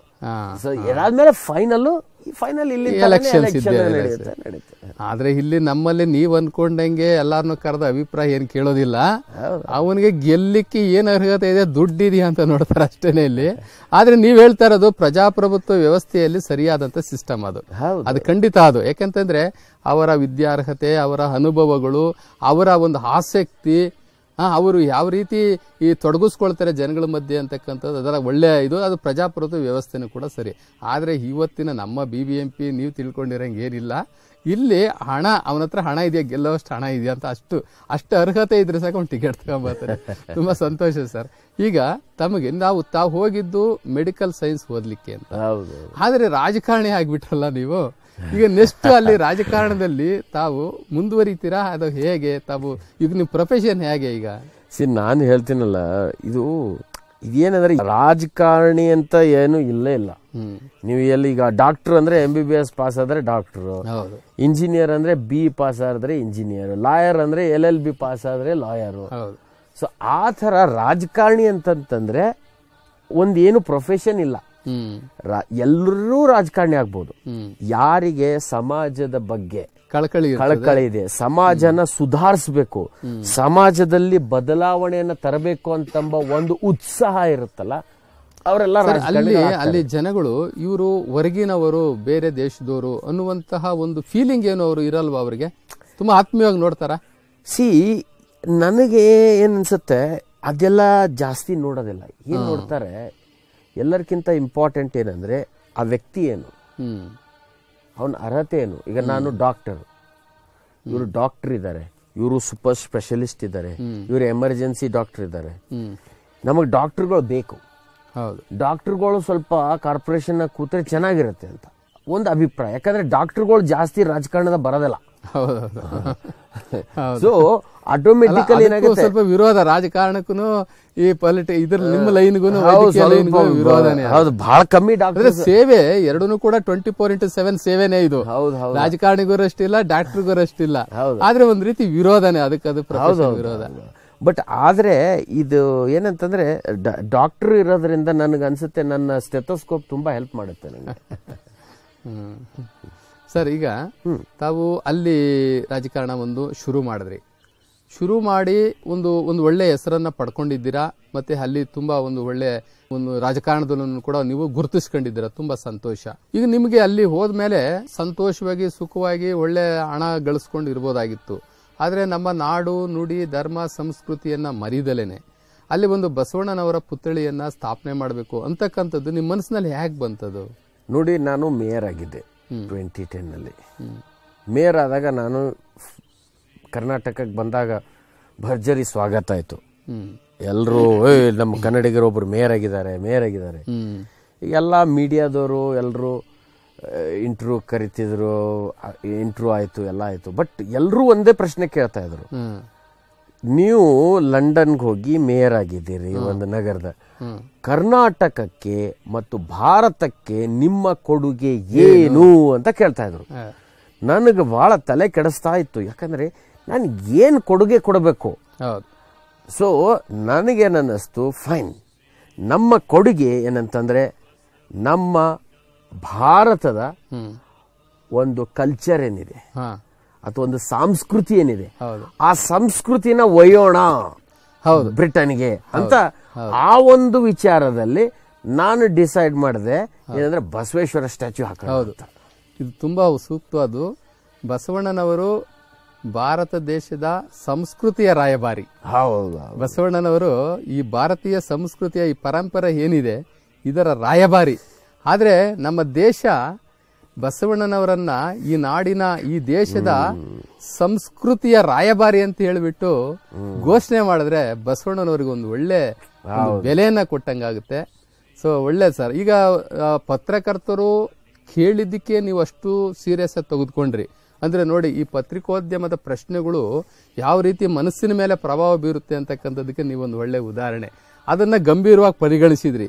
ನೀವು ಅಲ್ಲಿ ಹೋಗಿದ್ದೀರಿ, ಏನ್ ಮಾಡ್ತೀರಿ ಅಂತ ಅಂದಾಗ ನಿಮ್ಮ ಮನಸ್ಸಿನಲ್ಲಿ ಬಂತು ಏನಾದ್ರೂ ನಮ್ಮದೇ ಆದಂಥದ್ದಲ್ಲ ಅದು ಮಾಡಬೇಕು ಅಂತ. ಸೊ ಈಗ ಮೂರ್ತಿ ಸ್ಥಾಪನೆ ಮಾಡಬೇಕು ಅನ್ನೋದೊಂದು ನಿಮ್ಮ ಮನಸ್ಸಿಗೆ ಬಂತು. ನಂತರ ನೀವು ಆ ಪಾರ್ಲಿಮೆಂಟ್ ಅಲ್ಲಿ, ಆ ಸರ್ಕಾರದಲ್ಲಿ, ಮತ್ತೆ ಆ ಒಂದು ಕಾರ್ಪೊರೇಷನ್ ಅಲ್ಲಿ ನಿಮ್ಗೆ ಹೇಗ್ ಸಿಕ್ತು ಪರ್ಮಿಷನ್? ಹೆಂಗ್ ಸಿಕ್ತು? ಅಲ್ಲಿ ಸ್ವಲ್ಪ ಮೂರ್ತಿ ಪೂಜೆ ನಿಷೇಧ ಇದೆ, ಅಥವಾ ಮೂರ್ತಿ ಸ್ಟ್ಯಾಚ್ಯೂನು ಅಲ್ಲಿ ಇನ್ಸ್ಟಾಲ್ ಮಾಡೋದು ಕೂಡ ವಿರೋಧ ಇದೆ. ಹೆಂಗೆ ನಿಮಗೆ ಅಲ್ಲಿ ಸಪೋರ್ಟ್ ಸಿಕ್ತು? ಹೆಂಗ್ ಹೋರಾಟ ಮಾಡಿದ್ರಿ? ಏನಂದ್ರೆ ಬಹಳ ಒಂದು ಅದೃಷ್ಟದ ವಿಷಯ ಏನಂದ್ರೆ ನಾನೇ ಮೇಯರ್ ಇದ್ದೆ. ನಮ್ದೇ ಕೌನ್ಸಿಲ್ ರೂಲಿಂಗ್ ಅಲ್ಲಿ ಇತ್ತು. ನಮಗೆ ಅದು ಬಹಳ ಸ್ವಲ್ಪ ಅನುಕೂಲ ಆಯ್ತು ಆದ್ರಿಂದ. ಯಾಕಂದ್ರೆ ನಾವು ಏನ್ ಹೇಳ್ತೀವಿ ಅಂತಂದ್ರೆ, ಈಗ ಇವತ್ತು ಲಂಡನ್ ನಲ್ಲಿ 10% ಏಷ್ಯನ್ ಪಾಪ್ಯುಲೇಷನ್ ಇದೆ. 10% population in London is Asian. Asian culture ಬೆಳಿಬೇಕು, ಏಷ್ಯನ್ ಸಂಸ್ಕೃತಿ ಬೆಳಿಬೇಕು. ಏಷ್ಯನ್ ಸಂಸ್ಕೃತಿಗೆ ಲಂಡನ್ ಮರ್ಯಾದೆ ಕೊಡಬೇಕು. ಹೌದು ಅಂತ ನಾವ್ ಹೇಳಿದ್ವಿ. ಅವರು ಕರೆಕ್ಟ್ ಅಂದ್ರು. ಅದಕ್ಕೆ ನಾವೇನ್ ಹೇಳಿದ್ವಿ, ಬಸವೇಶ್ವರ ಈಸ್ ಎ ವಿಶ್ವ ಮಾನವ. ಹೌದು. ನಮ್ಮ ಬ್ರಿಟನ್ನಿನ ಬಸವೇಶ್ವರ ಬೇರೆ, ನಿಮ್ಮ ಇಂಡಿಯನ್ ಬಸವೇಶ್ವರ ಬೇರೆ. ಹೌದು ಹೌದು. ಬ್ರಿಟನ್ನಿನ ಬಸವೇಶ್ವರ ಬ್ರಾಹ್ಮಣ ಅಲ್ಲ, ಹೌದು, ಅಥವಾ ಹಿಂದೂ ಅಲ್ಲ. ಹೌದು. ಬ್ರಿಟನ್ನಿನ ಬಸವೇಶ್ವರ ವೀರಶೈವ ಅಲ್ಲ, ಲಿಂಗಾಯತ ಅಲ್ಲ. ಬ್ರಿಟನ್ನಿನ ಬಸವೇಶ್ವರ ಕನ್ನಡಿಗನೂ ಅಲ್ಲ, ಭಾರತೀಯನೂ ಅಲ್ಲ. ಹೌದು. ಬ್ರಿಟನ್ನಿನ ಬಸವೇಶ್ವರ ವಿಶ್ವಗುರು ಬಸವಣ್ಣ. ಯಾಕಂದ್ರೆ ಬಸವೇಶ್ವರರ ತತ್ವ ಏನಿದೆ ಅದು ವಿಶ್ವದಗೋಸ್ಕರ. ಹೌದು. ಅದು ಕೇವಲ ಯಾವುದೇ ಒಂದು ಜಾತಿಗೆ ಸೀಮಿತಪಡಿಸಿದ ಅದು ಚೌಕಟ್ಟಿನ ಅಲ್ಲ. ಅದು ಬಸವಣ್ಣನ ಆತ್ಮಕ್ಕೆ ಮಾಡುವಂತ ದೊಡ್ಡ ವಂಚನೆ. ಹೌದೌದು ಹೌದು. ಸಂಕ್ಷಿಪ್ತ ಮಾಡಿಬಿಟ್ಟಿದ್ದೀವಿ, ಸಂಕುಚಿತ ಮಾಡಿಬಿಟ್ಟಿದ್ದೀವಿ. ನೋಡಿ, ತಾವು ಹೇಳಿದ್ರಿ ನನಗೆ ತುಂಬಾ ಅನುಕೂಲ ಆಯ್ತು, ನಾನು ಮೇಯರ್ ಆಗಿದ್ದಾಗ ಈ ಕೆಲಸ ಮಾಡಲಿಕ್ಕೆ ನನಗೆ ಅನುಕೂಲ ಆಯ್ತು ಅಂತ ಹೇಳಿ ತಾಯಿನಾಡನ್ನ ಮರಿದಲೇನೆ, ತನ್ನ ಧರ್ಮ ಸಂಸ್ಕೃತಿಯನ್ನ ಮರಿದಲೇನೆ, ಆ ಒಂದು ಪವರನ್ನು, ಆ ಪೊಲಿಟಿಕಲ್ ಪವರನ್ನು ಉಪಯೋಗಿಸ್ಕೊಂಡು ನೀವು ನಿಮ್ಮ ಪವರನ್ನೆಲ್ಲ ತೋರಿಸಿದ್ರಿ. ಆದರೆ ನಮ್ಮ ದೇಶದಲ್ಲಿ ದೇಶದ ಪ್ರಧಾನಿ ಮಟ್ಟಕ್ಕೂ ಹೋಗಿರ್ತಕ್ಕಂಥ ರಾಜಕಾರಣಿಗಳಿದ್ದಾರೆ. ನಮ್ಮ ರಾಜ್ಯದಲ್ಲಿ 4 ಸಲ 3 ಸಲ 5 ಸಲ ಮುಖ್ಯಮಂತ್ರಿಗಳಾಗಿರ್ತಕ್ಕಂಥ ಬಸವ ಧರ್ಮೀಯರಿದ್ದಾರೆ. ಆದರೆ ಬಸವ ಧರ್ಮ ಈ ಬೆಳಿಲಿಕ್ಕೆ, ಈ ಬಸವ ಧರ್ಮವನ್ನು ಪ್ರಚಾರ ಮಾಡಲಿಕ್ಕೆ, ಬಸವಣ್ಣನವರ ಹೆಸರನ್ನು ಸ್ಥಿರಸ್ಥಾಯಿಯಾಗಿ ಮಾಡಲಿಕ್ಕೆ ಪ್ರಯತ್ನಗಳೇ ನಡೀಲಿಲ್ಲ. ಎಷ್ಟು ಜನ ಮುಖ್ಯಮಂತ್ರಿಗಳಾಗಿ ಹೋದ್ರು ಈ ರಾಜ್ಯದಲ್ಲಿ? ಯಾರೊಬ್ರು ಕೂಡ ಆ ಪವರನ್ನು ಉಪಯೋಗಿಸ್ಕೊಂಡು ನನಗೊಂದು ಅಧಿಕಾರ ಸಿಕ್ಕಿದೆ, ಬಸವಣ್ಣನಿಗೆ, ಬಸವ ಧರ್ಮಕ್ಕೆ, ಬಸವ ಧರ್ಮ ಬೆಳೆಸಲಿಕ್ಕೆ ಏನು ಮಾಡಬೇಕು ನಾನು ಅಂತ ಯಾರೂ ಯೋಚನೆ ಮಾಡಲಿಲ್ಲ. ನೀವು ಈ ಎಷ್ಟೋ ಸಮುದ್ರಗಳನ್ನು ದಾಟಿ ಆಚೆ ಹೋಗಿ ಒಂದು ಮೇಯರ್ ಆಗಿದ್ದಕ್ಕೆ ನಿಮ್ಮ ಒಂದು ಭಕ್ತಿಯನ್ನ, ಬಸವ ಭಕ್ತಿಯನ್ನ, ಮತ್ತೆ ನಿಮ್ಮ ತಾಯಿನಾಡಿನ ಆ ಋಣವನ್ನು ತಾವು ತೀರಿಸ್ಕೊಳ್ಳಿಕ್ಕೆ ಅಷ್ಟೆಲ್ಲ ಪ್ರಯತ್ನ ಪಟ್ಟಿದ್ದೀರಿ. ಇದನ್ನ ನೋಡಿದಾಗ ನಮಗೆ ಅನಿಸುತ್ತೆ, ಎಷ್ಟು ಜನ ಮುಖ್ಯಮಂತ್ರಿಗಳಾಗಿದ್ರು, ಎಂತೆಂಥ ಪದವಿಯನ್ನ ಈ ರಾಜ್ಯದಲ್ಲಿ ಅನುಭವಿಸಿದ್ದಾರೆ. ಆದರೆ ಬಸವ ಧರ್ಮ ಬೆಳಿಲಿಕ್ಕೆ, ಕಟ್ಟಲಿಕ್ಕೆ ಯಾವ ಪ್ರಯತ್ನನೂ ಕೂಡ ನಡೆದಿಲ್ಲ ಅಂತಕ್ಕಂಥದ್ದು ಬಹಳ ನೋವಿನ ಸಂಗತಿ. ಅಲ್ಲಿ ನಿಮ್ಮಲ್ಲಿ, ನಿಮ್ಮ ಕೌನ್ಸಿಲ್ ಅಲ್ಲಿ ಬಹುಮತ ಸಿಕ್ತಾ? ನೀವು ರೆಸೊಲ್ಯೂಷನ್ ಪಾಸ್ ಮಾಡುವಾಗ, ಕೋರಂ ತೆಗೆದುಕೊಳ್ಳುವಾಗ ಏನು ಅಬ್ಜೆಕ್ಷನ್ ಬರ್ಲಿಲ್ವಾ ಅಲ್ಲಿ? ನೋಡ್ರಿ, ಅಬ್ಜೆಕ್ಷನ್ಸ್ ಅಂತೂ ಎಲ್ಲಾ ಕಡೆ ಬರುತ್ತೆ. ಕೆಲವು ಜನರು ಏನು ಅಬ್ಜೆಕ್ಟ್ ಮಾಡಿದ್ರು, ಈಗ ಇದು ಬಸವೇಶ್ವರ ಅಂದ ತಕ್ಷಣ ಇಲ್ಲಿ ಏನ್ ನಾಳೆ ಒಂದು ಗುಡಿ ಕಟ್ಟಿಬಿಡ್ತಾರೇನೋ ಅಂತ ಪೂಜೆ ಗುಡಿ ಮಾಡಕ್ ಶುರು ಸಂಸ್ಕೃತಿ ಮಾಡ್ತಾರೆ. ಮತ್ತೆ ಇಲ್ಲಿ ಹಾ. ಸ್ಟಾರ್ಟ್ ಮಾಡ್ಬಿಡ್ತಾರೆ ಈ ಭಾರತ ದೇಶದವ್ರು ಬಂದು ಯಾರಾದ್ರೂ ಈ ಮಡಿ ಬಂದು- ಮತ್ತೆ ಗುಡಿ ಹಾ. ಸಂಸ್ಕೃತಿ ಇಲ್ಲಿ ಇವ್ರು ಶುರು ಮಾಡ್ಬಿಟ್ಟು ಯಾರಾದ್ರೂ ಬಂದು ಸಡನ್ಲಿ ಟೆಂಗ್ ಹೊಡೆದು ಹೌದು, ತೆಂಗಿನಕಾಯಿ ಹೊಡ್ದು, ತೆಂಗಿನಕಾಯಿ ಗಂಟೆ ಎಲ್ಲ ಹೊಡ್ದು, ಆಡಿಸ್ಬಿಟ್ಟು, ಗಂಟೆ ಆಡಿಸಿ ಆಡಿಸ್ಬಿಟ್ರೆ ಅಲ್ಲೂ ಶುರುವಾಯ್ತು. ಊದಿನ ಕಡ್ಡಿ ನಾವ್ ಹಚ್ಚಿಬಿಟ್ರೆ ಹೇಳ್ರಿ ಇಲ್ಲ. ಹೌದು. ನಿಜವಾಗಿ ಹೇಳ್ರಿ ನೋಡಿ, ಇದು ಬಸವೇಶ್ವರ ಅಂತಂದ್ರೆ ಬಸವೇಶ್ವರ ಒಬ್ಬ ವಿಶ್ವ ಮಾನವ. ಹೌದು ಹೌದು. ಅಂಡ್ ಬಸವೇಶ್ವರ ಯಾವತ್ತಿಗೂ ಏನ್ ಹೇಳ್ತಾ ಇದ್ದ, ಎನಗಿಂತ ಕಿರಿಯರಿಲ್ಲ, ಶಿವಶರಣರಿಗಿಂತ ಹಿರಿಯರಿಲ್ಲ. ಹೌದು ಓಕೆ, ಇವಾಗ ಎಲ್ಲರೂ ನಮಗಿಂತ ಹಿರಿಯರಿಲ್ಲ, ನಿಮಗಿಂತ ಕಿರಿಯರಿಲ್ಲ, ಈಗೆಲ್ಲ ಎಲ್ಲಾರ್ದು ಆ ಒಂದು ಕಾನ್ಸೆಪ್ಟ್ ಅಂದ್ರೆ ಅಲ್ಲಿಯ ಇಂಗ್ಲೆಂಡ್ನವರು, ಯಾಕಂದ್ರೆ ಈ ದೇಶದ ಸಂಸ್ಕೃತಿ, ಗುಡಿ ಸಂಸ್ಕೃತಿ, ಕಲ್ಲು ದೇವರುಗಳನ್ನ ಪೂಜೆ ಮಾಡೋ ಸಂಸ್ಕೃತಿ, ಇವೆಲ್ಲವನ್ನು ನೋಡಿದ್ರು ಅವ್ರು ಸ್ವಲ್ಪ ಭಯ ಬಿದ್ದಿರ್ತಾರೆ. ನಿಮ್ ಕೌನ್ಸಿಲ್ ಅಲ್ಲಿ ನಿಮಗೆ ಮೆಜಾರಿಟಿ ಕೊಡುವಾಗ, ರೆಸೊಲ್ಯೂಷನ್ ಪಾಸ್ ಆಗುವಾಗ ಮೋಸ್ಟ್ಲಿ ಇವ್ರೇನೋ ಕಲ್ಚರ್ನ ತಗೊಂಡು ಬಂದು ಇಲ್ಲಿ ಪೂಜಾರಿ ಅಥವಾ ಪುರೋಹಿತ ಶಾಹಿನ ಶುರು ಮಾಡ್ತಾರೆ ಅನ್ನುವಂತ ಡೌಟ್ ಬಂದಿರ್ತದೆ. ಸೊ ಅದನ್ನ ಕ್ರಾಸ್ ಮಾಡಿ ತಾವು ಕನ್ವಿನ್ಸ್ ಮಾಡಿ ಮುಂದೆ ಬಂದಿರ್ತೀರಿ. ನಾನು ಒಂದೆರಡು ವಿಷಯ ಹೇಳ್ಬೇಕಂತ ಇದ್ದೀನಿ. ಇದು ಬ್ರಿಟಿಷ್ ಬಸವೇಶ್ವರ ಏನಿದಲ್ಲ, ಯಾಕೆ ಬಸವಣ್ಣನಿಗೆ ಪರ್ಮಿಷನ್ ಸಿಕ್ತು ನಾನು ನಿಮ್ಗೆ ಹೇಳ್ತೀನಿ. ಇವತ್ತು ಪ್ರಿನ್ಸಸ್ ಡಯಾನಾದ್ ಸ್ಟ್ಯಾಚ್ಯೂ ಇಲ್ಲ ಲಂಡನ್ ಅಲ್ಲಿ. ಹೌದು ಹೌದು, ನಿಮ್ಗೆ ಗೊತ್ತಿರೋ ಪ್ರಿನ್ಸಸ್ ಡಯಾನಾದ್ ಸ್ಟ್ಯಾಚ್ಯೂ ಇಲ್ಲ. ಹೌದು. ಓಕೆ, ಆಮೇಲೆ ಎಷ್ಟೋ ದಿವಸದ ಮೇಲೆ ರೀಸೆಂಟ್ಲಿ ಮಹಾತ್ಮ ಗಾಂಧಿ ಸ್ಟ್ಯಾಚ್ಯೂ ಕೂಡ ಬ್ರಿಟಿಷ್ ಪಾರ್ಲಿಮೆಂಟ್ ಹತ್ರ ಬಂದಿದೆ. ಹೌದು.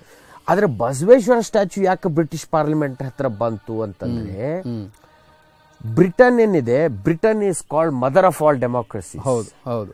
Basaveshwara is father of all democracy. Correct. ಹೌದು. And mother of all democracies ಎದುರುಗಡೆ father of all democracies. Correct. ಒಂದು.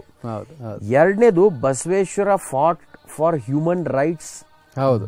Before equality, social, before Magna Carta. Yes, correct. Magna ಕಾರ್ಟಾಗಿಂತ ಮುಂಚೆನೇ ಬಸವೇಶ್ವರ ಹ್ಯೂಮನ್ ರೈಟ್ಸ್ ಗೋಸ್ಕರ fight ಮಾಡಿ. ಪ್ರಜಾಪ್ರಭುತ್ವದ ವ್ಯವಸ್ಥೆ ಮತ್ತೆ ಪ್ರಜಾಪ್ರಭುತ್ವದ ಪರಿಕಲ್ಪನೆ. ಹೌದು ನೋಡಿ, ಈಗ ಅನುಭವ ಮಂಟಪ ಅಂತಂತಂದ್ರೆ ಅದು ಒಂದು ಪಾರ್ಲಿಮೆಂಟ್ ಇದ್ದ ಹಾಗೇನೆ. ಹೌದು. ಶೋಷಿತ ಸಮಾಜದ ಎಲ್ಲಾ ವರ್ಗದವರಿಂದ ಒಬ್ಬೊಬ್ಬರನ್ನ ಅವರು ಪ್ರತಿನಿಧಿಗಳನ್ನ ತೆಗೆದುಕೊಂಡು, ಹೌದು, ಎಲ್ಲಾ ಸಮಾಜದವರಿಗೆ ಪ್ರಾತಿನಿಧ್ಯ ಕೊಟ್ಟು, ಎಲ್ಲರನ್ನು ವಚನಕಾರರನ್ನಾಗಿ ಮಾಡಿಕೊಟ್ಟು, ಅವ್ರಿಗೆಲ್ಲರಿಗೂ ಒಂದು ಈ ಸೊಸೈಟಿ ಬಗ್ಗೆ ಯೋಚನೆ ಮಾಡುವಂತ ಅವಕಾಶ ಕೊಟ್ಟು, ಅವರಿಂದ ಎಲ್ಲ ಅಭಿಪ್ರಾಯಗಳನ್ನ ತೆಗೆದುಕೊಂಡು ಈ ಅನುಭವ ಮಂಟಪ ಅಂತಕ್ಕಂಥ ಪಾರ್ಲಿಮೆಂಟ್ ನ ಮಾಡಿದ್ರು ಅಂದಾಗ, ಆವಾಗಲೇ ಎಲ್ಲಾ ವರ್ಗದವರಿಗೆ ಎಲ್ಲಾ ಪ್ರಾತಿನಿಧ್ಯ ಬಸವಣ್ಣನವರು ಕೊಟ್ಟಿದ್ದಾರೆ. ಸೊ ಹೀಗಾಗಿ ಇದು ಒಂದ್ ರೀತಿ ಎಲ್ಲಾ ಪ್ರಜಾಪ್ರಭುತ್ವದ ವ್ಯವಸ್ಥೆಗೆ ಮುಂಚೆನೆ ಬಸವಣ್ಣ ಮಾಡಿ ತೋರಿಸಿದ್ದಾನೆ. ಎಲ್ಲ ಫಿಲಾಸಫರಿಗೆ ಗೊತ್ತಿದೆ, ದೇಶದ ಎಲ್ಲಾ ಉನ್ನತ ಅಧಿಕಾರದವ್ರಿಗೆ ಎಲ್ಲರಿಗೂ ಗೊತ್ತಿದೆ. ಹೀಗಾಗಿ ಬಸವಣ್ಣವರಿಗೆ ಯಾರನ್ನು ಕೂಡ ವಿರೋಧ ಮಾಡ್ಲಿಕ್ಕೆ ಸ್ವಲ್ಪ ಹಿಂದೆ ಮುಂದೆ ನೋಡ್ತಾರೆ. ಇನ್ನೊಂದೇನ್ ಗೊತ್ತಾ, ಬಸವೇಶ್ವರ ಬಗ್ಗೆ ಇನ್ನೊಂದು ಬ್ರಿಟಿಷ್ ಪೀಪಲ್ ಇಂಪ್ರೆಸ್ ಆಗಿದ್ ಯಾಕಂದ್ರೆ, ಬಸವೇಶ್ವರ ಈ ಸೂಪರ್ಸ್ಟಿಷನ್ಗೆ ವಿರುದ್ಧ ಇದ್ರು. ಸೂಪರ್ಸ್ಟಿಷನ್, ಅಜ್ಞಾನ, ಮೂಢನಂಬಿಕೆ. ಈಗ ಒಂದು ಅಲ್ಲಿ ನಾನು ಒಂದು ವಚನ ಕೋಟ್ ಮಾಡಿದ್ದೆ, ನಾನು ಕನ್ನಡದಲ್ಲಿ ತಪ್ಪಾದ್ರೆ ಕ್ಷಮಿಸಬೇಕು. ಅವ್ರು ಏನ್ ಹೇಳ್ತಾರೆ ಬಸವೇಶ್ವರ, ಗಿಳಿ ಓದಿ ಫಲವೇನು, ಬೆಕ್ಕು ಬಹುದು ಹೇಳುವುದಯ್ಯ. ಓಕೆ, ಜಗವೆಲ್ಲ ಕಾಣ ಕಂಬು, ತನ್ನ ಕಾಂಬ ನರಿವದಯ್ಯ ಕೂಡಲ ಸಂಗಮ ದೇವ. ಈಗ ಜನ ಏನ್ ಮಾಡ್ತಾರೆ, ಗಿಳಿಯಿಂದ ಜ್ಯೋತಿಷ್ ಕೇಳ್ಕೊತಾರೆ. ಆ ಮುಗ್ಧ ಗಿಳಿಗೆ ಗೊತ್ತಿಲ್ಲ ಯಾವಾಗ ಬೆಕ್ಕು ತಿನ್ನುತ್ತಂತೆ. ಓಕೆ, ಸೊ ಅಂದ್ರೆ ಬಸವೇಶ್ವರ ಕೂಡ 1000 ವರ್ಷಗಳ ಹಿಂದೆ ಅಸ್ಟ್ರಾಲಜಿ, ನ್ಯೂಮರಾಲಜಿ, ವಾಸ್ತು ಶಾಸ್ತ್ರ ಎಲ್ಲವನ್ನ ವಿರುದ್ಧ ಮಾಡಿದ್ದಾರೆ. ಆಮೇಲೆ ಇದು ಕಾಲ, ಗೂಳಿ ಕಾಲ, ಯಮಗಂಡ ಕಾಲ, ಎಲ್ಲ ಸುಳ್ಳು, ಎಲ್ಲ ಈ ಕಾಲನೇ ಬೆಸ್ಟ್ ಅಂತ ಹೇಳ್ತಾರೆ. ಅಂಡ್ ನಾವು ಕೂಡ ಬಸವೇಶ್ವರ ಸ್ಟ್ಯಾಚ್ಯೂ ಮಾಡ್ಬೇಕಾದ್ರೆ ನಾವು ಯಾವ ವಾಸ್ತು ಕನ್ಸಲ್ಟೇಷನ್ ಮಾಡಿಲ್ಲ, ಯಾವ ಅಸ್ಟ್ರಾಲಜಿ ಕನ್ಸಲ್ಟೇಷನ್ ಮಾಡಿಲ್ಲ, ಯಾವ ಟೈಮ್ ಕನ್ಸಲ್ಟೇಷನ್ ಮಾಡಿಲ್ಲ, ಡೇಟ್ ಕನ್ಸಲ್ಟೇಷನ್ ಮಾಡಿಲ್ಲ. ನಾನು ಕೊನೆವರೆಗೂ ನಾವು ಯಾರಿಗೂ ನಾ ಹೇಳೋದೇ ಇಲ್ಲ ಯಾವ ಡೇಟ್ ಟೈಮ್ ನಾಗ ಅವ್ಳು ಕೂಡಿಸಿದ್ವಿ ಅಂತ. ಯಾಕಂದ್ರೆ ಮತ್ತೆ ಸುಮ್ನೆ ಜನ ಅದು ಗುಳಿ ಕಾಲ ಇತ್ತು, ಅದು ರಾಹು ಕಾಲ ಇತ್ತು, ಅದು ಕೇತು ಕಾಲ ಇತ್ತು, ಇದೆಲ್ಲ ತರ್ತಾರೆ. ಇಲ್ವೆಲ್ಲ ಬಸವ ತತ್ವದ ಪ್ರಕಾರ ಎವ್ರಿ ಮೂಮೆಂಟ್ ಈಸ್ ಪ್ರೇಷಿಯಸ್. ಹೌದು ಸರ್. ಈ ಕ್ಷಣ ಎಷ್ಟು ಪ್ರೇಷಿಯಸ್ ಇದೆ ಅಷ್ಟೇ ಪ್ರೇಷಿಯಸ್ ನೆಕ್ಸ್ಟ್. ಹೌದು, ಯಾವುದೇ ಒಂದು ಒಳ್ಳೆ ಕೆಲಸ ಮಾಡ್ತಾ ಇದೀವಿ ಅದೇ ಶುಭಗಳಿಗೆ, ಒಂದು ಒಳ್ಳೆ ಕೆಲಸ ಮಾಡ್ತಾ ಇದ್ದೀವಿ ಅಂದ್ರೆ ಅದೇ ಅದಕ್ಕಂತ ಶುಭಗಳಿಗೆ, ಅಮೃತಗಳಿಗೆ ಮತ್ತೊಂದಿಲ್ಲ ಅಂತಕ್ಕಂಥದ್ದು ಮಾತನ್ನು ಹೇಳಿದ್ದಾರೆ. ಹೀಗೆ ಪ್ರತಿಯೊಬ್ಬ ದೇಶದ ತತ್ವಜ್ಞಾನಿಗಳಿಗೆ ಬಸವಣ್ಣನವರ ತತ್ವ ವಿಚಾರಗಳು ಅರಿವಿರೋದ್ರಿಂದ ಬಸವಣ್ಣ ಅಂದ ತಕ್ಷಣಕ್ಕೆ ವಿಶ್ವದಲ್ಲಿರ್ತಕ್ಕಂಥ ಎಲ್ಲಾ ತತ್ವಜ್ಞಾನಿಗಳಿಗೆ ಓ ಬಸವಣ್ಣ ಬಸವೇಶ್ವರ ಅಂದ ತಕ್ಷಣಕ್ಕೆ ಏನೋ ಒಂದು ಎನ್ಲೈಟ್ಮೆಂಟ್ ಆದಂಗೆ. ಹೀಗಾಗಿ ಬಸವಣ್ಣನ ಹೆಸರು ಹೇಳಿದ್ರೆ ಈ ಭೂಪಟದ ಯಾವ ಮೂಲೆಗೆ ಹೋದ್ರು ಕೂಡ ಒಂದು ಮಾನ್ಯತೆ ಸಿಗುತ್ತೆ. ಆ ಬಸವಣ್ಣನ ಹೆಸರು ಹೇಳ್ಕೊಂಡು ಹೋದ್ರೇನೆ ಸಾಕು, ಒಂದು ದೊಡ್ಡ ಒಂದು ಮಾನ್ಯತೆ ಅಷ್ಟೇ ಅಲ್ಲ, ಒಂದು ಪುರಸ್ಕಾರ ಸಿಗ್ತವೆ ಅಂತ ವಿಶ್ವ ಮಟ್ಟದ ಬಸವಣ್ಣನವರು. ಸರ್, ತಾವು ಈಗ ಅದನ್ನ ಒಂದು ಸ್ಟ್ಯಾಚು, ಆ ಮೂರ್ತಿಯನ್ನ ಸ್ಥಾಪನೆ ಮಾಡೋದಕ್ಕೆ ಮುಂಚೆ ಆ ಸ್ಥಳವನ್ನ ಹೇಗೆ ಗುರುತಿಸಿದ್ರಿ? ಅದು ಎಂಥ ಸ್ಥಳ ಅಂತಂದ್ರೆ, ಎಂಥ ಪ್ರಾಶಸ್ತ್ಯವಾದ ಸ್ಥಳ ಅಂತಂದ್ರೆ, ಒಂದು ಕಡೆ ಥೇಮ್ಸ್ ನದಿ ಹರಿತಾ ಐತೆ, ಮತ್ತೊಂದು ಕಡೆ ಪಾರ್ಲಿಮೆಂಟ್ ಇದೆ. ಎಂಥ ಅಲ್ಲಿ ಯಾರು ಅಬ್ಜೆಕ್ಷನ್ ಮಾಡ್ಲಿಲ್ವಾ, ಇಲ್ಲಿ ಮಾಡಬಾರ್ದು ಹಾಗೆ ಅಂತ ಏನು ಅಬ್ಜೆಕ್ಷನ್ ಮಾಡ್ಲಿಲ್ವಾ? ಅಷ್ಟು ಸೂಕ್ತವಾಗಿರ್ತಕ್ಕಂಥ ಸ್ಥಳವನ್ನು ನೀವು ಹೇಗೆ ಆಯ್ಕೆ ಮಾಡಿದ್ರಿ?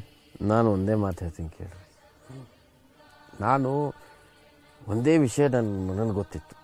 ಏನಂತಂದ್ರೆ, ಏನೋ ಒಂದು ದೈವ ಶಕ್ತಿ ಇದು ಮಾಡಿಸ್ತಾ ಇದೆ. ಹೌದು, ಕರೆಕ್ಟ್. ಅಂಡ್ ಅದನ್ನ ಸುಮ್ಮನೆ ಫಾಲೋ ಮಾಡೋಣ. ಹೌದು ಹೌದು. ಅಂಡ್ ನಾನು ನಿಮ್ಗೆ ನಿಜವಾಗಿ ಹೇಳ್ತೀನಿ, ನಾನು ಬಸವೇಶ್ವರ ಸ್ಟ್ಯಾಚ್ಯೂ ಮಾಡೇ ಇಲ್ಲ. ಹಾ, ಕರೆಕ್ಟ್. ನಿಮ್ಗೆ ಹೇಳ್ತಾರೆ, ನೀರಜ್ ಪಾಟೀಲ್ ಬಸವೇಶ್ವರ ಸ್ಟ್ಯಾಚ್ಯೂ ಮಾಡೇ ಇಲ್ಲ. ಹೌದು ಹೌದು. ಯಾಕಂತಂದ್ರೆ ನಾನು ಏನ್ ಮಾಡಿದ್ದೆ ಅಂದ್ರೆ, ಬಸವೇಶ್ವರ ಅಂತ ಒಬ್ಬ ವ್ಯಕ್ತಿ ಇದ್ದ ಅಂತ ಬ್ರಿಟಿಷರಿಗೆ ಹೇಳಿದೆ, ಬ್ರಿಟಿಷರು ಪರ್ಮಿಷನ್ ಕೊಟ್ರು. ಹೌದು. ಯಾವತ್ತಿಗೂ ಕೂಡ ನನ್ನ ಮನಸ್ಸಿನಲ್ಲಿ ಒಂದು ವಚನ ಯಾವತ್ತೂ ಇತ್ತು, ಬಸವೇಶ್ವರ ಮಾಡಿದೆನೆಂಬುದು ಮನದಲ್ಲಿ ಹೊಳೆದೊಳೆ, ಬೇಡಿಸಿ ಕಾಡಿತ್ತು ಶಿವನ ಡಂಗುರ. ಹೌದು ಹೌದು. ಮಾಡದಿದೆನ್ನದಿರ ಲಿಂಗಕ್ಕೆ, ಮಾಡದಿದೆನ್ನದಿರ ಜಂಗಮಕ್ಕೆ, ಮಾಡಿದನೆಂಬುದು ಮನದಲ್ಲಿ ಇಲ್ಲದೊಡೆ, ಬೇಡದೆ ನೀಡನು ನಮ್ಮ ಕೂಡಲ ಸಂಗಮ ದೇವ. ನಾನು ಕರೆಕ್ಟ್ ಆಗಿ, ಇದು ಸತ್ಯವಾದ ಮಾತು. ಸುಮ್ನೆ ಇವತ್ತು ಜನ ನಾನು ಆ ಸಾಧನೆ ಮಾಡಿದೆ, ನಾನು ಈ ಸಾಧನೆ ಮಾಡಿದೆ, ನನ್ನ ಹೆಸರು ಹಾಕಿ ಹಾಗಾಗಿ ಹೀಗಾಗಿ, ನಾವೆಲ್ಲರೂ ಒಂದು ಬಸವಣ್ಣನವರ ಒಂದು ಕೃಪೆಯಿಂದ, ಅಥವಾ ಆ ಶಿವನ ಒಂದು ಕೃಪೆಯಿಂದ ನಾವು ಕೆಲಸ ಮಾಡ್ತೀವಿ ಹೊರತು ನಮ್ಮ ಪ್ರಯತ್ನಗಳು ಏನೂ ಇರೋದಿಲ್ಲ. ಅವರು ಆಡಿದಂತೆ, ಅವರು ತೋರಿಸಿದಂತೆ ನಾವು ಮಾಡ್ತಾ ಇದ್ದೀವಿ. ಇದು ದೊಡ್ಡ ವಿಷಯ. ಬಸವೇಶ್ವರ ಸಿಂಪಲ್ ಹೇಳಿದ್ರು ಜನರಿಗೆ, ಎಷ್ಟು ಅವ್ರು ಸಿಂಪಲ್ ವರ್ಡ್ ಹೇಳಿದ್ರು, ಯಾಕೆ ತಲೆ ಕೆಡಿಸ್ಕೋತೀರಪ್ಪ, ಕಾಯಕವೇ ಕೈಲಾಸ ಅಂತ. ಸುಮ್ ನೀವು ಕೆಲಸ ಮಾಡ್ರಿ, ನೀವು ಕೆಲಸ ಮಾಡ್ರಿ, ಆ ದೇವ್ರು ನಿಮಗ, ಆ ಕೂಡಲ ಸಂಗಮ ದೇವ ನಿಮ್ ಮನಿತನ ತಂದು ಆ ಗಿಫ್ಟ್ ಕೊಡ್ತಾನೆ, ಸಪೋರ್ಟ್ ನಿಂತ್ಕೊಂಡ್ಬಿಡ್ತಾನೆ. ಸೊ ಬಸವೇಶ್ವರ ಅವರ ಒಂದು ಇವತ್ತಿಗೂ ನೋಡ್ರಿ, ಬಸವ ಜಯಂತಿ ದಿವಸ ಚುಟ್ಟಿ ಕೊಡ್ತಾನೆ. ನನ್ ಕೇಳಿದ್ರೆ ಬಸವ ಜಯಂತಿ ದಿವಸ ಎಲ್ರು ಒಂದ್ ತಾಸು ಜಾಸ್ತಿ ವರ್ಕ್ ಮಾಡ್ಬೇಕು, ತಗೊಳ್ಳೇಬಾರ್ದು, ರಜನೆ ತಗೊಳ್ಬಾರ್ದು. ನಮ್ಮ ಘೋಷಣೆನೂ ಅದೇನೆ. ಈಗ ನಾವು ಇವತ್ತೇನು ಬಸವ ಜಯಂತಿಗೆ ರಜವನ್ನ ಕೊಡ್ತಾ ಇದ್ದಾರೆ, ನಾವು ಬಸವ ಜಯಂತಿ ದಿನ ಒಂದು ಎಕ್ಸ್ಟ್ರಾ 9 ಅವರ್ ಕೆಲಸ ಮಾಡ್ಬೇಕು. 9 ಅವರ್ ಕೆಲಸ ಮಾಡಿ ಈ ನಾಡಿಗೆ ಅಷ್ಟೇ ಅಲ್ಲ, ಜಗತ್ತಿಗೆ ಮಾದರಿ ಆಗ್ಬೇಕು. ಯಾಕೆ ಅಂತಂದ್ರೆ ಕಾಯಕಕ್ಕೆ ಅಷ್ಟು ಮಹತ್ವ ಕೊಟ್ಟಿದ್ದಾರೆ. ಈ ಕಾಯಕ ಸಿದ್ಧಾಂತವನ್ನ ಬಸವಣ್ಣನವರು ದೈವ ಮಟ್ಟಕ್ಕೆ ಏರಿಸಿದ್ದಾರೆ, ದೈವತ್ವವನ್ನು ತುಂಬಿದ್ದಾರೆ. ಆ ಕಾಯಕತ್ವದಲ್ಲಿ ದೈವತ್ವ ತುಂಬಿರೋದ್ರಿಂದ ಆ ಕಾಯಕಕ್ಕೆ ದೈವತ್ವ ಸಿಕ್ಬೇಕು ಅಂದ್ರೆ ಒಂದು ಎಕ್ಸ್ಟ್ರಾ 1 ಅವರ್ ಕೆಲಸ ಮಾಡ್ಬೇಕು. ನಾನು ಹೇಳ್ತೀನಲ್ಲ, ಕಾರ್ಲ್ ಮಾರ್ಕ್ಸ್, ಲೆನಿನ್, ಸ್ಟಾಲಿನ್ ಕೂಡ ಬಸವಣ್ಣವ್ರ ಬಗ್ಗೆ ಹೇಳಿದ್ದಾರೆ, ನಾವು ಕಾಯಕಕ್ಕೆ ಒಂದು ಪೂಜ್ಯತೆ ಕೊಟ್ಟಿವಷ್ಟೇ, ಆದ್ರೆ ಬಸವಣ್ಣರು ಅದಕ್ಕೆ ದೈವತ್ವವನ್ನು ತುಂಬಿದ್ರು ಅಂತ ಹೇಳ್ಬಿಟ್ಟು ಈ ಎಡಪಂಕ್ತಿಯ ಈ ಕಾರ್ಲ್ ಮಾರ್ಕ್ಸ್ ಇವರೆಲ್ಲ ಇದ್ದಾರಲ್ಲ, ಅವರು ತುಂಬಾ ಚೆನ್ನಾಗಿ ಒಪ್ಕೊಂಡಿದ್ದಾರೆ ಬಸವಣ್ಣನ. ಸರ್, ಇನ್ನೊಂದು ಸಣ್ಣ ಪ್ರಶ್ನೆ ನಿಮ್ಗೆ. ಈಗ ತಾವು ರಾಜಕಾರಣದಲ್ಲಿ ಮುಂದುವರಿತೀರಾ, ಅಥವಾ ನಿಮ್ಮ ಈ ಪ್ರೊಫೆಷನ್ ಮೆಡಿಕಲ್ ಸೈನ್ಸ್ ಅಥವಾ ಮೆಡಿಕಲ್ ಇದರಲ್ಲಿ ನೀವು ಮುಂದುವರಿತೀರಾ? ಏನು ನಿಮ್ಮ ಮುಂದಿನ ನಿಲುವು ಏನು? ನಾ ತಲೆನೇ ಕೆಡಿಸ್ಕೊಳ್ಳಲ್ಲ. ನನಗೆ ಬಸವಣ್ಣನ ಮೇಲೆ ವಿಶ್ವಾಸ ಇದೆ. ನಮ್ದು ಸಿಂಪಲ್ ಇದೆ, ನಮ್ಮ ಫಿಲಾಸಫಿ ತುಂಬಾ ಸಿಂಪಲ್ ಆಗಿದೆ. ಬಸವ ಫಿಲಾಸಫಿ ಏನಂದ್ರೆ ಕಾಯಕವೇ ಕೈಲಾಸ. ನಾವು ನಮ್ ಕೆಲಸ ಮಾಡ್ತಾ ಹೋಗ್ತೀವಿ, ಬಸವೇಶ್ವರ ಎಕಡೆ ಕರ್ಕೊಂಡು ಹೋಗ್ತಾನ ಆ ಕಡೆ ಹೋಗ್ತೀವಿ, ಇಷ್ಟೇ ಸಿಂಪಲ್ ಇದೆ. ಅದೇನಂತಾರಲ್ಲ, ಎಲ್ಲಿವರೆಗೂ ಬಸವೇಶ್ವರ ಎಲ್ಲಿ ಕರ್ಕೊಂಡು ಹೋಗ್ತಾನೆ ಅಲ್ಲಿ ಹೋಗ್ತೀವಿ ಅಷ್ಟೇ. ಬಸವೇಶ್ವರ ನಮ್ಗೆ ಪಾಲಿಟಿಕ್ಸ್ ಮೆಡಿಸಿನ್ ಕರ್ಕೊಂಡು ಹೋದ್ರೆ ಮೆಡಿಸಿನ್ ಅಲ್ಲಿ ಹೋಗ್ತೀವಿ. ಬಸವೇಶ್ವರ ನಮ್ಗೆ ಮೆಡಿಸಿನ್ ಬಿಟ್ಟು ಪಾಲಿಟಿಕ್ಸ್ ಕರ್ಕೊಂಡೋದ್ರೆ ಪಾಲಿಟಿಕ್ಸ್. ಬಟ್ ಆದ್ರೆ ಇಂಪಾರ್ಟೆಂಟ್, ನಾವು ಕೆಲಸ ಮಾತ್ರ ಮಾಡ್ತೀವಿ. ಹೌದು. ಯಾಕಂದ್ರೆ ಬಸವೇಶ್ವರ ಏನ್ ಮಾಡಿದ್ರು, ಭಗವದ್ಗೀತಾನ ಸಿಂಪ್ಲಿಫೈ ಮಾಡಿ ಎಕ್ಸ್ಪ್ಲೇನ್ ಮಾಡಿದ್ರು. ಭಗವದ್ಗೀತಾದಲ್ಲಿ ಏನ್ ಹೇಳ್ತಾರೆ, ಸರ್ವಧರ್ಮಾಂ ಪರಿತ್ಯಜ್ಯ ಮಾಮೇಕಂ ಶರಣಂ ರಜ ಅಹಂ ತ್ವಾ ಸರ್ವ ಪಾಪೇಭ್ಯೋ ಮೋಕ್ಷಯಿಷ್ಯಾಮಿ ಮಾ ಶುಚ. ಓಕೆ, ಇನ್ನೊಂದೇನ್ ಹೇಳ್ತಾರೆ, ಕರ್ಮಣ್ಣೆ ವಾದಿಕಾರಸ್ತೆ ಮಾ ಫಲೇಶು ಕದಾಚನ ಮಾ ಕರ್ಮ ಫಲ ಹೇತುರ್ಭುಹು ಮಾತಿ ಸಂಗೋಸ್ತ ವಿಕರ್ಮಣೆ. ಇದನ್ನೆಲ್ಲ ಸಂಸ್ಕೃತದಲ್ಲಿರೋದನ್ನ ಇದನ್ನ ಪೂರ್ಣ ಅವರು ಶೈವ ಬ್ರಾಹ್ಮಣರು, ಅವರು ಚೆನ್ನಾಗಿ ಭಗವದ್ಗೀತಾ ಓದ್ಕೊಂಡಿದ್ರು ಪ್ರಾಬಬ್ಲಿ. ಅದನ್ನ ಸಿಂಪ್ಲಿಫೈ ಆಗಿ ಎಲ್ರಿಗೂ ಅರ್ಥ ಆಗುವಂಗ ಅದನ್ನ 3 ಅಕ್ಷರದಲ್ಲಿ ಹೇಳ್ಬಿಟ್ರು ಅವರು, ಕಾಯಕವೇ ಕೈಲಾಸ. ಇಷ್ಟೇ. ಸೊ ನಾನು ಹೇಳ್ತೀನಲ್ಲ, ಇವತ್ತಿಗೂ ನಾನು ಎಲ್ರಿಗೂ ನಾನು ಹೇಳೋದಂದ್ರೆ ತಲೆ ಕೆಡಿಸ್ಕೋಬೇಡ್ರಿ, ಕಾಯಕವೇ ಕೈಲಾಸ ಅಂತ ಕಾಯಕ ಮಾಡ್ರಿ. ಅದು ಆಟೋಮೆಟಿಕಲಿ ಕೂಡಲ ಸಂಗಮ ದೇವ ನಿಮಗ ತಂದು ಗಿಫ್ಟ್ ಕೊಟ್ಬಿಡ್ತಾನೆ. ಅವರು ಕಾಯಕ ಮಹತ್ವನ ಎಷ್ಟರ ಮಟ್ಟಿಗೆ ತಗೊಂಡೋದ್ರು ಅಂತಂದ್ರೆ, ಪೂಜೆಯನ್ನ ಕಾಯಕ ಅಂತ ಮಾಡಬೇಡ್ರಿ, ಕಾಯಕವನ್ನೇ ಪೂಜೆ ಅಂತ ಮಾಡ್ರಿ. ಹೌದು, ಇದು ಜಗತ್ತಿಗೆ ಒಂದು ಒಳ್ಳೆ ಸಂದೇಶ. ಹೌದು. ಸೊ ಇದನ್ನ ಅರ್ಥ ಮಾಡ್ಕೊಂಡ್ಬಿಟ್ರೆ ಸಾಕು, ಆ ಕಾಯಕದ ಮಹತ್ವ, ಅದರ ಪಾವಿತ್ರತೆ, ಕಾಯಕದ ಪಾವಿತ್ರತೆ ಈ ಜಗತ್ತಿಗೆ ತೋರಿಸ್ಕೊಟ್ಟಂತಹ ಶರಣರು ನಮ್ಮ ಶರಣರಾಗ್ತಾರೆ. ಸರ್, ತಾವು ಈಗ ಆ ಒಂದು ಖರ್ಚು ವೆಚ್ಚವನ್ನ, ಯಾಕಂದ್ರೆ ತುಂಬಾ ಖರ್ಚು ಬರ್ತದೆ, ಅಲ್ಲಿ ಖರ್ಚು ಬರ್ತದೆ. ಈಗ ಹೇಳಿದ್ರಿ ನಮ್ಮ ಕರ್ನಾಟಕ ಸರ್ಕಾರ ಸ್ವಲ್ಪ ಹಣ ಸಹಾಯ ಮಾಡ್ತು ಅಂತ ಹೇಳಿ. ಸೊ ಹಾಗೆ ಅಲ್ಲಿ ಇರ್ತಕ್ಕಂಥ ನಮ್ಮ ಕನ್ನಡಿಗರು ಇರ್ಬೋದು ಅಥವಾ ನಮ್ಮ ಭಾರತೀಯರು ಇದ್ರು, ಅವರೆಲ್ಲರೂ ನಿಮ್ಮ ಸಪೋರ್ಟಿಗೆ ಬಂದ್ರ ಅಥವಾ ಅವರೆಲ್ಲ ನಿಮ್ ಸಪೋರ್ಟ್ ಮಾಡಿದ್ರ ನಿಮಗೆ? ನಾನು ಎಲ್ಲರಿಗಿಂತ ಒಂದು ವಿಷಯ ಹೇಳ್ತೀನಿ ಕೇಳಿ. ನಾನು ಎಲ್ಲರಿಗಿಂತ ಆಶ್ಚರ್ಯವಾದ ವಿಷಯ ಹೇಳ್ತೀನಿ. ಬಸವಣ್ಣನಿಗೆ ಸಪೋರ್ಟ್ ಮಾಡಿದ್ದು ಅಲ್ಲಿರ್ತಕ್ಕಂಥ ಪಾಕಿಸ್ತಾನಿ ಮುಸ್ಲಿಮ್ಸ್. ನಮ್ಮ ಲ್ಯಾಂಬತ್ ನಗರದಲ್ಲಿ ಇರ್ತಕ್ಕಂಥ ಪಾಕಿಸ್ತಾನಿ ಮುಸ್ಲಿಮ್ರು ಬಸವಣ್ಣನಿಗೆ ತುಂಬಾ ಸಹಾಯ ಮಾಡಿದ್ರು. ಯಾಕೆ ಅಂತಂದ್ರೆ ಭಾರತೀಯರು ಮಾಡಿದ್ದಾರೆ, ಇಲ್ಲಂತಲ್ಲ. ಅಲ್ಲ, ಭಾರತೀಯರು ಮಾಡೋದು ಒಂದು ವಿಶೇಷ ಅನ್ಸೋಲ್ಲ ನಮಗೆ. ಬಸವಣ್ಣನವರ ತತ್ವಗಳನ್ನ ಅರ್ಥ ಮಾಡ್ಕೊಂಡಂತ ಅನ್ಯ ಧರ್ಮೀಯರು ನಮ್ ಸಪೋರ್ಟ್ ನಿಂತಾಗ ಅದೊಂದು ವಿಶೇಷ ಅನ್ಸ್ಬಿಡ್ತದೆ ನಮಗೆ. ಅದು ನಿಮ್ಗೆ ನಾನು ಬೇಕಾದ್ರೆ ಇಲ್ಲ ನಿಜ. ಇಲ್ಲಿ ನಾವು ನೋಡ್ತಾ ಇದ್ದೀವಿ ಬಸವಣ್ಣನವರ ಜಾತ್ಯತೀತ ತತ್ವಗಳೇನಿದಾವೆ, ಏಕದೇವೋಪಾಸನೆ ಏನಿದೆ, ಈ ಮಾನವ ಧರ್ಮದ ಏನಿದೆ, ಎಲ್ಲರನ್ನು ಸಹೋದರರು ಎನ್ನುವಂತಹ ಅಪ್ಪಿಕೊಳ್ಳುವಂತಹ, ಸಮಾಜವನ್ನು ಒಟ್ಟಿಗೆ ತಬ್ಬಿಕೊಳ್ಳುವಂತಹ ವಿಶೇಷವಾದಂತಹ ಆದರ್ಶ ಸಿದ್ಧಾಂತಗಳು ಎಲ್ಲವೂ ಕೂಡ ಜಗತ್ತಲ್ಲಿ ಒಪ್ಪುವಂಥವು. ಸೊ ಹೀಗಾಗಿ ಈ ಸೋದರತೆ, ಈ ಮಾನವೀಯತೆಗೆ ಹೆಚ್ಚು ಅರ್ಥ ಕೊಟ್ಟಂತವ್ರು ಬಸವಣ್ಣ. ಹೀಗಾಗಿ ಏಕದೇವೋಪಾಸನೆಯನ್ನ ಯಾರು ಮಾಡ್ತಾರೋ ಜಗತ್ತಲ್ಲಿ ಅವರೆಲ್ಲರೂ ಬಸವಣ್ಣನನ್ನ ಇಷ್ಟ ಬೀಳ್ತಾರೆ.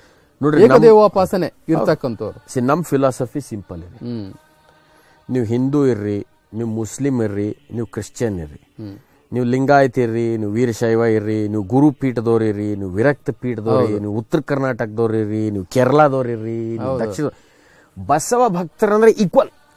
Everybody is equal according to Basava philosophy. No caste, no religion, no discrimination, everybody is equal. ಹೌದು. ಈಗ ನಾ ಹಿಂಗ್ ಹೇಳಕ್ಕಾಗಲ್ಲ, ನಾ ಹಿಂದೂ ಇದ್ದೀನಿ, ನಾನು ಜಾಸ್ತಿ ಬಸವಣ್ಣಂದು ಫ್ರಾಂಚೈಸಿ, ಅವರು ಮುಸ್ಲಿಂ ಇದಾರೆ ಅವ್ರದ್ದು ಕಮ್ಮಿ, ಹಂಗಿಲ್ಲ. According to Basava philosophy Basava ಭಕ್ತರು, ಅದಕ್ಕೆ ಬಸವರು ಏನ್ ಹೇಳ್ತಾರೆ, ಶಿವ ಶರಣರು ಅಂತ ಹೇಳ್ಬಿಟ್ರು. ಶರಣರು ಅಂತಂತಂದ್ರೆ ಎಲ್ಲರೂ ಬಂದ್ರು, ಯಾರು ಭಗವಂತನಿಗೆ ಶರಣಾಗಿದ್ದಾರೆ ಅವರೆಲ್ಲ ಶರಣರು, ಎಲ್ಲರೂ ಶರಣರೇನೆ. ಶರಣರನ್ನ ಯಾರು ನಂಬುತ್ತಾರೆ, ನಿರಾಕಾರ ಪರಮಾತ್ಮ ಶಿವನನ್ನ ಯಾರು ನಂಬುತ್ತಾರೆ ಅವರೆಲ್ಲರೂ ಶರಣರು.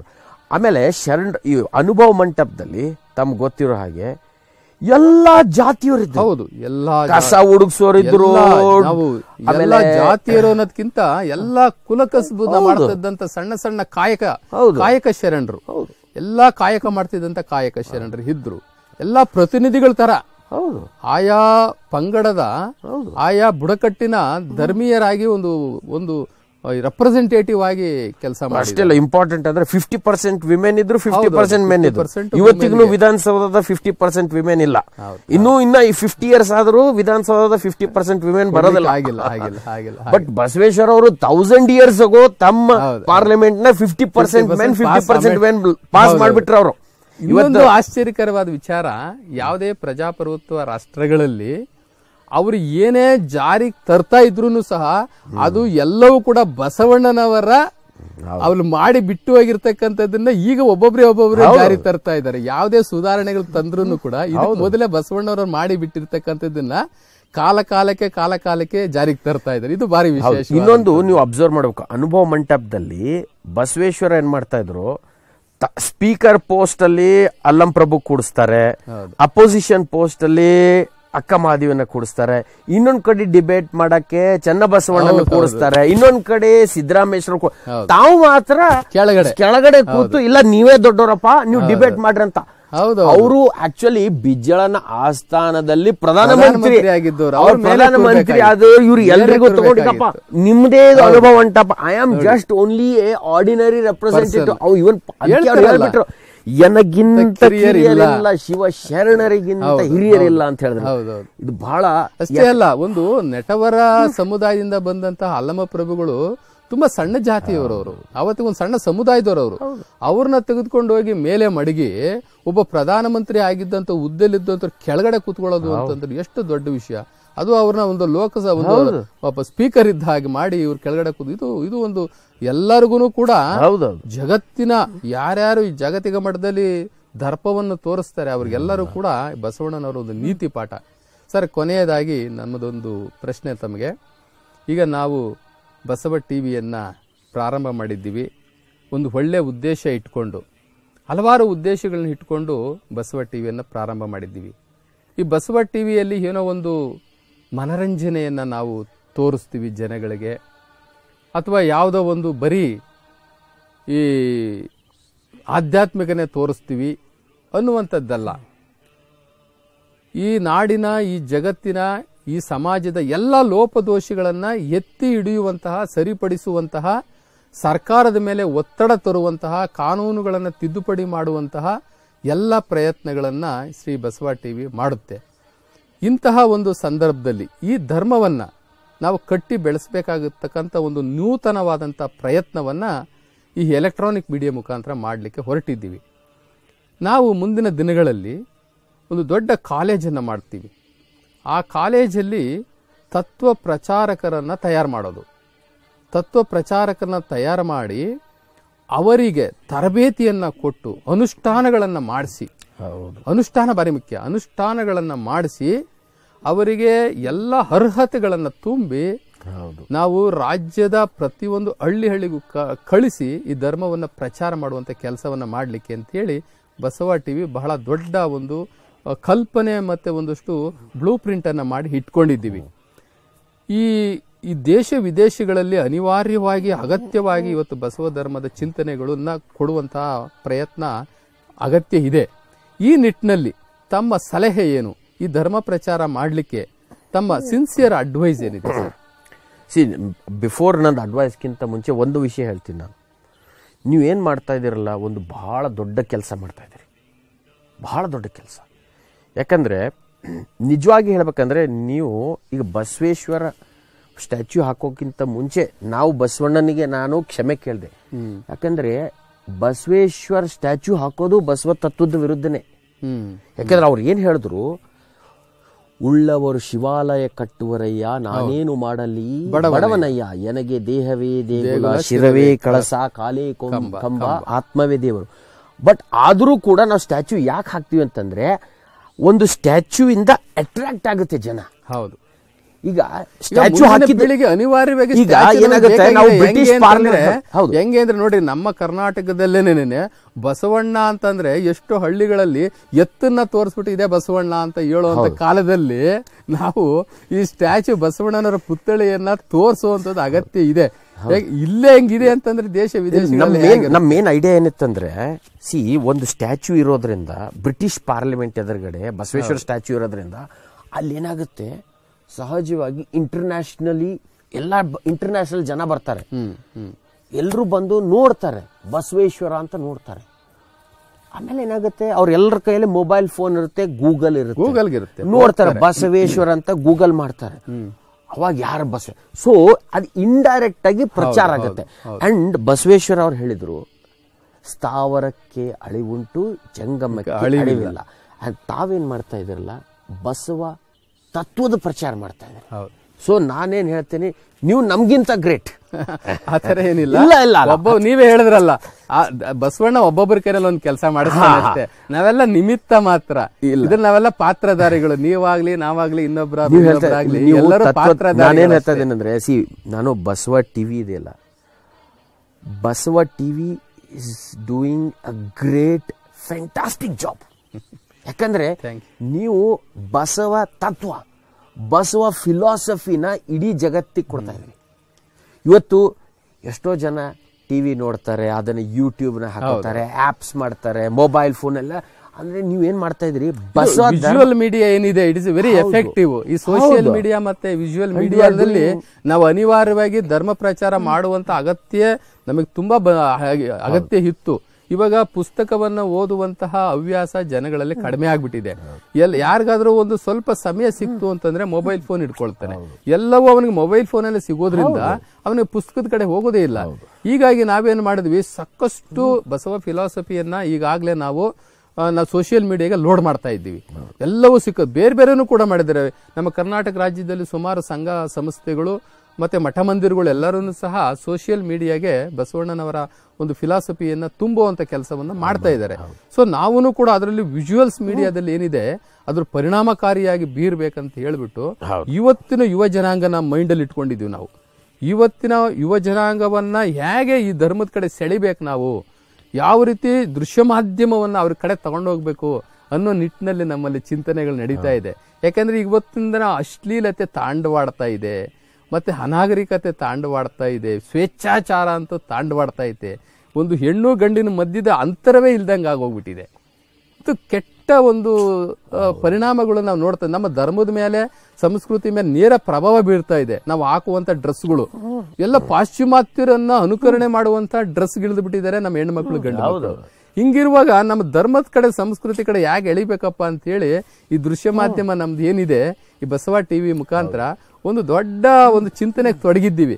ಸೊ ಮುಂದಿನ ದಿನಗಳಲ್ಲಿ ದಯಮಾಡಿ ತಾವು ಸಹ ತಮ್ಮ ಉತ್ತಮವಾದಂತಹ ಸಲಹೆಗಳನ್ನ ಯಾವ ರೀತಿಯಾಗಿ ದೃಶ್ಯ ಮಾಧ್ಯಮದ ಮುಖಾಂತರ ಈ ಜನಗಳ ಯುವ ಜನತೆಗೆ ತೆಗೆದುಕೊಂಡು ಹೋಗ್ಬೇಕು ಅನ್ನೋ ಒಂದು ವಿಚಾರದಲ್ಲಿ ತಾವುಗಳು ನಮಗೆ ಸದಾ ನಮ್ಮ ಜೊತೆ ನಿಂತು, ನಮಗೆ ಯಾವಾಗಲೂ ಕೂಡ ಬೆನ್ನೆಲುಬಾಗಿ ನಿಂತು, ಮಾರ್ಗದರ್ಶಕರಾಗಿ ನಿಂತು ಶ್ರೀ ಬಸವ ಟಿವಿಗೆ ನಿಮ್ಮ ಸಲಹೆ ಸೂಚನೆಗಳನ್ನ ಕೊಡಬೇಕು ಅಂತ ನಾನು ಶ್ರೀ ಬಸವ ಟಿವಿಯ ಪರವಾಗಿ ಒಂದು ಅಡ್ವೈಸ್ ಇದೆ. ನಾನೇನು ಹೇಳ್ತಾ ಇದ್ದೇನೆ, ನೀವು ನನಗೆ ಅಡ್ವೈಸ್ ಕೇಳಿದ್ರಲ್ಲ, ಒಂದು ಟಿಪ್ ಹೇಳ್ಬೇಕಂತ ಇದೆ ನಾನು. ಇವತ್ತು ನನಗೆ ಬಹಳ ದುಃಖ ಆಗ್ತಾ ಇದೆ. ಯಾಕಂದರೆ ಕರ್ನಾಟಕದಲ್ಲಿ, ಇಂಡಿಯಾದಲ್ಲಿ ಏನಂದರೆ ಜಾತೀಯತೆ ಜಾಸ್ತಿ ಆಗ್ತಾ ಇದೆ. ಹೌದು. ನಾನು ಯಾವತ್ತೇ ಆಗಲಿ ಸ್ಪಷ್ಟವಾಗಿರ್ಬೇಕು. ನೀವು Basaveshwara does not belong to any caste or religion. Basaveshwara Hindu ಅಲ್ಲ, ಬಸವೇಶ್ವರ ಬ್ರಾಹ್ಮಣ ಅಲ್ಲ, ಬಸವೇಶ್ವರ ಲಿಂಗಾಯತ್ ಅಲ್ಲ, ಬಸವೇಶ್ವರ ವೀರಶೈವ ಅಲ್ಲ. ಬಸವೇಶ್ವರ ವಿಶ್ವ ಮಾನವ. ಬಸವೇಶ್ವರ ಯಾರ್ದು ಫ್ರಾಂಚೈಸಿ ಅಲ್ಲ. ಇದನ್ನ ನೀವು ಸ್ಪಷ್ಟವಾಗಿ, ಬಸವ ತತ್ವ ಏನಿದೆ, ಬಸವ ತತ್ವ ಇಸ್ ಸುಪೀರಿಯರ್. ಸರ್, ಅದಕ್ಕೋಸ್ಕರನೇ ನಾವು ಬಸವಣ್ಣನವರಿಗೆ ಇವತ್ತು ಏನು ಒಂದು ಗಣರಾಜ್ಯೋತ್ಸವ ದಿನ ನಾವು ಬಸವ ಟಿವಿಯನ್ನ ಲಾಂಚ್ ಮಾಡ್ತಾ ಇದ್ದೀವಿ. ಒಂದು ಹೊಸ ವಿಚಾರಗಳನ್ನ ಆ ವಿಚಾರಧಾರೆಗಳ ಹತ್ರ ಹೋಗೋಣ, ಒಂದು ತರ್ಕಬದ್ಧವಾದಂತ ವಿಚಾರಗಳ ಹತ್ರ ಹೋಗೋಣ, ಒಂದು ಸೈಂಟಿಫಿಕ್ ವಿಚಾರಗಳ ಹತ್ರ ಒಂದು ಹೊಸ ಸ್ವತಂತ್ರ ಸಿಗ್ದಂಗೆ ಇವತ್ತಿಂದ ನಮಗೆ. ಹೌದು, ಒಂದು ನಮ್ಮ ಈ ಡೆಮೋಕ್ರಸಿ ಸಿಸ್ಟಮ್ ಅಲ್ಲಿ ಬಸವಣ್ಣನವರ ಡೆಮೋಕ್ರಸಿ ಸಿಸ್ಟಮ್ ಏನಿತ್ತು, ಸೋಷಿಯಲ್ ಆರ್ಗನೈಜ್ ಇದಕ್ಕೆ ಒಂದು ಹೊಸ ಒಂದು ಆಲೋಚನೆಗಳು ಸಿಕ್ಲಿ ಅಂತ ಹೇಳಿ ಇವತ್ತು ಗಣರಾಜ್ಯೋತ್ಸವ ದಿನನೇ ನಾವು ಇದನ್ನ ಬಿಡುಗಡೆ ಮಾಡೋಣ ಬಸವ ಟಿವಿಯನ್ನ ಅಂತ ಹೇಳಿ ನಾವು ಅಂದ್ಕೊಂಡು. ಯಾಕಂದ್ರೆ ನಮಗೆ ಒಂದು ಹೊಸ ಚೈತನ್ಯ, ಹುಮ್ಮಸ್ಸು ಕೊಟ್ಟಂತ ದಿನ ಇದು. ಈ ನಾಡಿಗೆ, ಈ ದೇಶಕ್ಕೆ ಶಕ್ತಿಯನ್ನ ತುಂಬಿದಂತ ದಿನ. ಈ ಬಸವ ಫಿಲಾಸಫಿಗೂ ಒಂದು ಶಕ್ತಿ ಬರಲಿ, ಒಂದು ದೊಡ್ಡ ನಾವು ಚೌಕಟ್ಟು ಹಾಕೊಂಡಿದ್ವಿ, ಆ ಚೌಕಟ್ಟಿಂದ ಈ ಜಗತ್ತಿಗೆ ನಾವು ಜಂಪ್ ಆಗ್ಬೇಕಂತ ಹೇಳಿ ಇವತ್ತು ನಾವು ಉದ್ಘಾಟನೆ ಒಂದು ಇಟ್ಕೊಂಡಿದ್ದೀವಿ. ಸರ್, ತಾವು ನಮ್ಮ ಬಸವ ಟಿವಿಗೆ ಪಾಪ ತಾವು ಇಂಗ್ಲೆಂಡಿಂದ ನಮ್ಮ ಒಂದು ಕರೆಗೆ ಹೋಗೊಟ್ಟು ಬಂದಿದ್ದೀರಿ. ತಮ್ಮ ವೈಯಕ್ತಿಕ ಎಷ್ಟೋ ಕೆಲಸ ಕಾರ್ಯಗಳನ್ನು ಬಿಟ್ಟು ಬಸವ ಟಿವಿ ಲೋಕಾರ್ಪಣೆ ಆಗ್ತಾ ಇದೆ, ನಾನು ಹೋಗಿ ಅದರಲ್ಲಿ ಭಾಗಿಯಾಗಬೇಕು, ವಿಚಾರಗಳನ್ನು ನಾನು ಹಂಚಿಕೊಳ್ಬೇಕು ಅಂತ ಹೇಳಿ ನಮ್ಮ ಕರೆಗೆ ಹೋಗೊಟ್ಟು ತಾವು ಇಲ್ಲಿ ನಮ್ಮ ಸ್ಟುಡಿಯೋವರೆಗೆ ಬಂದು ನಮ್ಮ ಜೊತೆ ಇಷ್ಟೊತ್ತು ಚರ್ಚೆ ಮಾಡಿದ್ದಕ್ಕೆ ನಮ್ಮ ಬಸವ ಟಿವಿ ಪರವಾಗಿ, ಬಸವ ಟಿವಿ ಸಿಬ್ಬಂದಿಯ ಪರವಾಗಿ, ಮತ್ತೆ ಈ ನಾಡಿನ ಸಮಸ್ತ ಕನ್ನಡಿಗರ ಪರವಾಗಿ, ಬಸವಾಭಿಮಾನಿಗಳ ಪರವಾಗಿ ನಿಮಗೆ ತುಂಬ ಹೃದಯದ ಧನ್ಯವಾದಗಳನ್ನು ತಾನು ಅರ್ಪಿಸ್ತಾ ಇದ್ದೀನಿ. ನಾನು ಕೂಡ ತಮಗೂ ತಮ್ಮ ಶ್ರೀಮತಿಯವರಿಗೂ ಹಾಗೂ ಈ ಬಸವ ಟಿವಿಯಲ್ಲಿ ಪಾತ್ರವಹಿಸಿರ್ತಕ್ಕಂಥ ಸಮಸ್ತ ತಮ್ಮ ಎಲ್ಲ ಸಂಗಡಿಗರಿಗೂ ನನ್ನ ಕೃತಜ್ಞತೆಗಳನ್ನು ಹೇಳಿ ನಾನು ಕಳಕಳಿಯಿಂದ ಕೇಳ್ಕೊತೀನಿ, ಬಸವಣ್ಣನಿಗೆ ಕೇಳ್ಕೊತೀನಿ, ಬಸವ ಟಿವಿ ಬೆಳಿಲಿ, ಬಸವ ತತ್ವ ಸ್ಪ್ರೆಡ್ ಆಗಲಿ. ಜೈ ಬಸವೇಶ್ವರ, ಜೈ ಬಸವ ಟಿವಿ.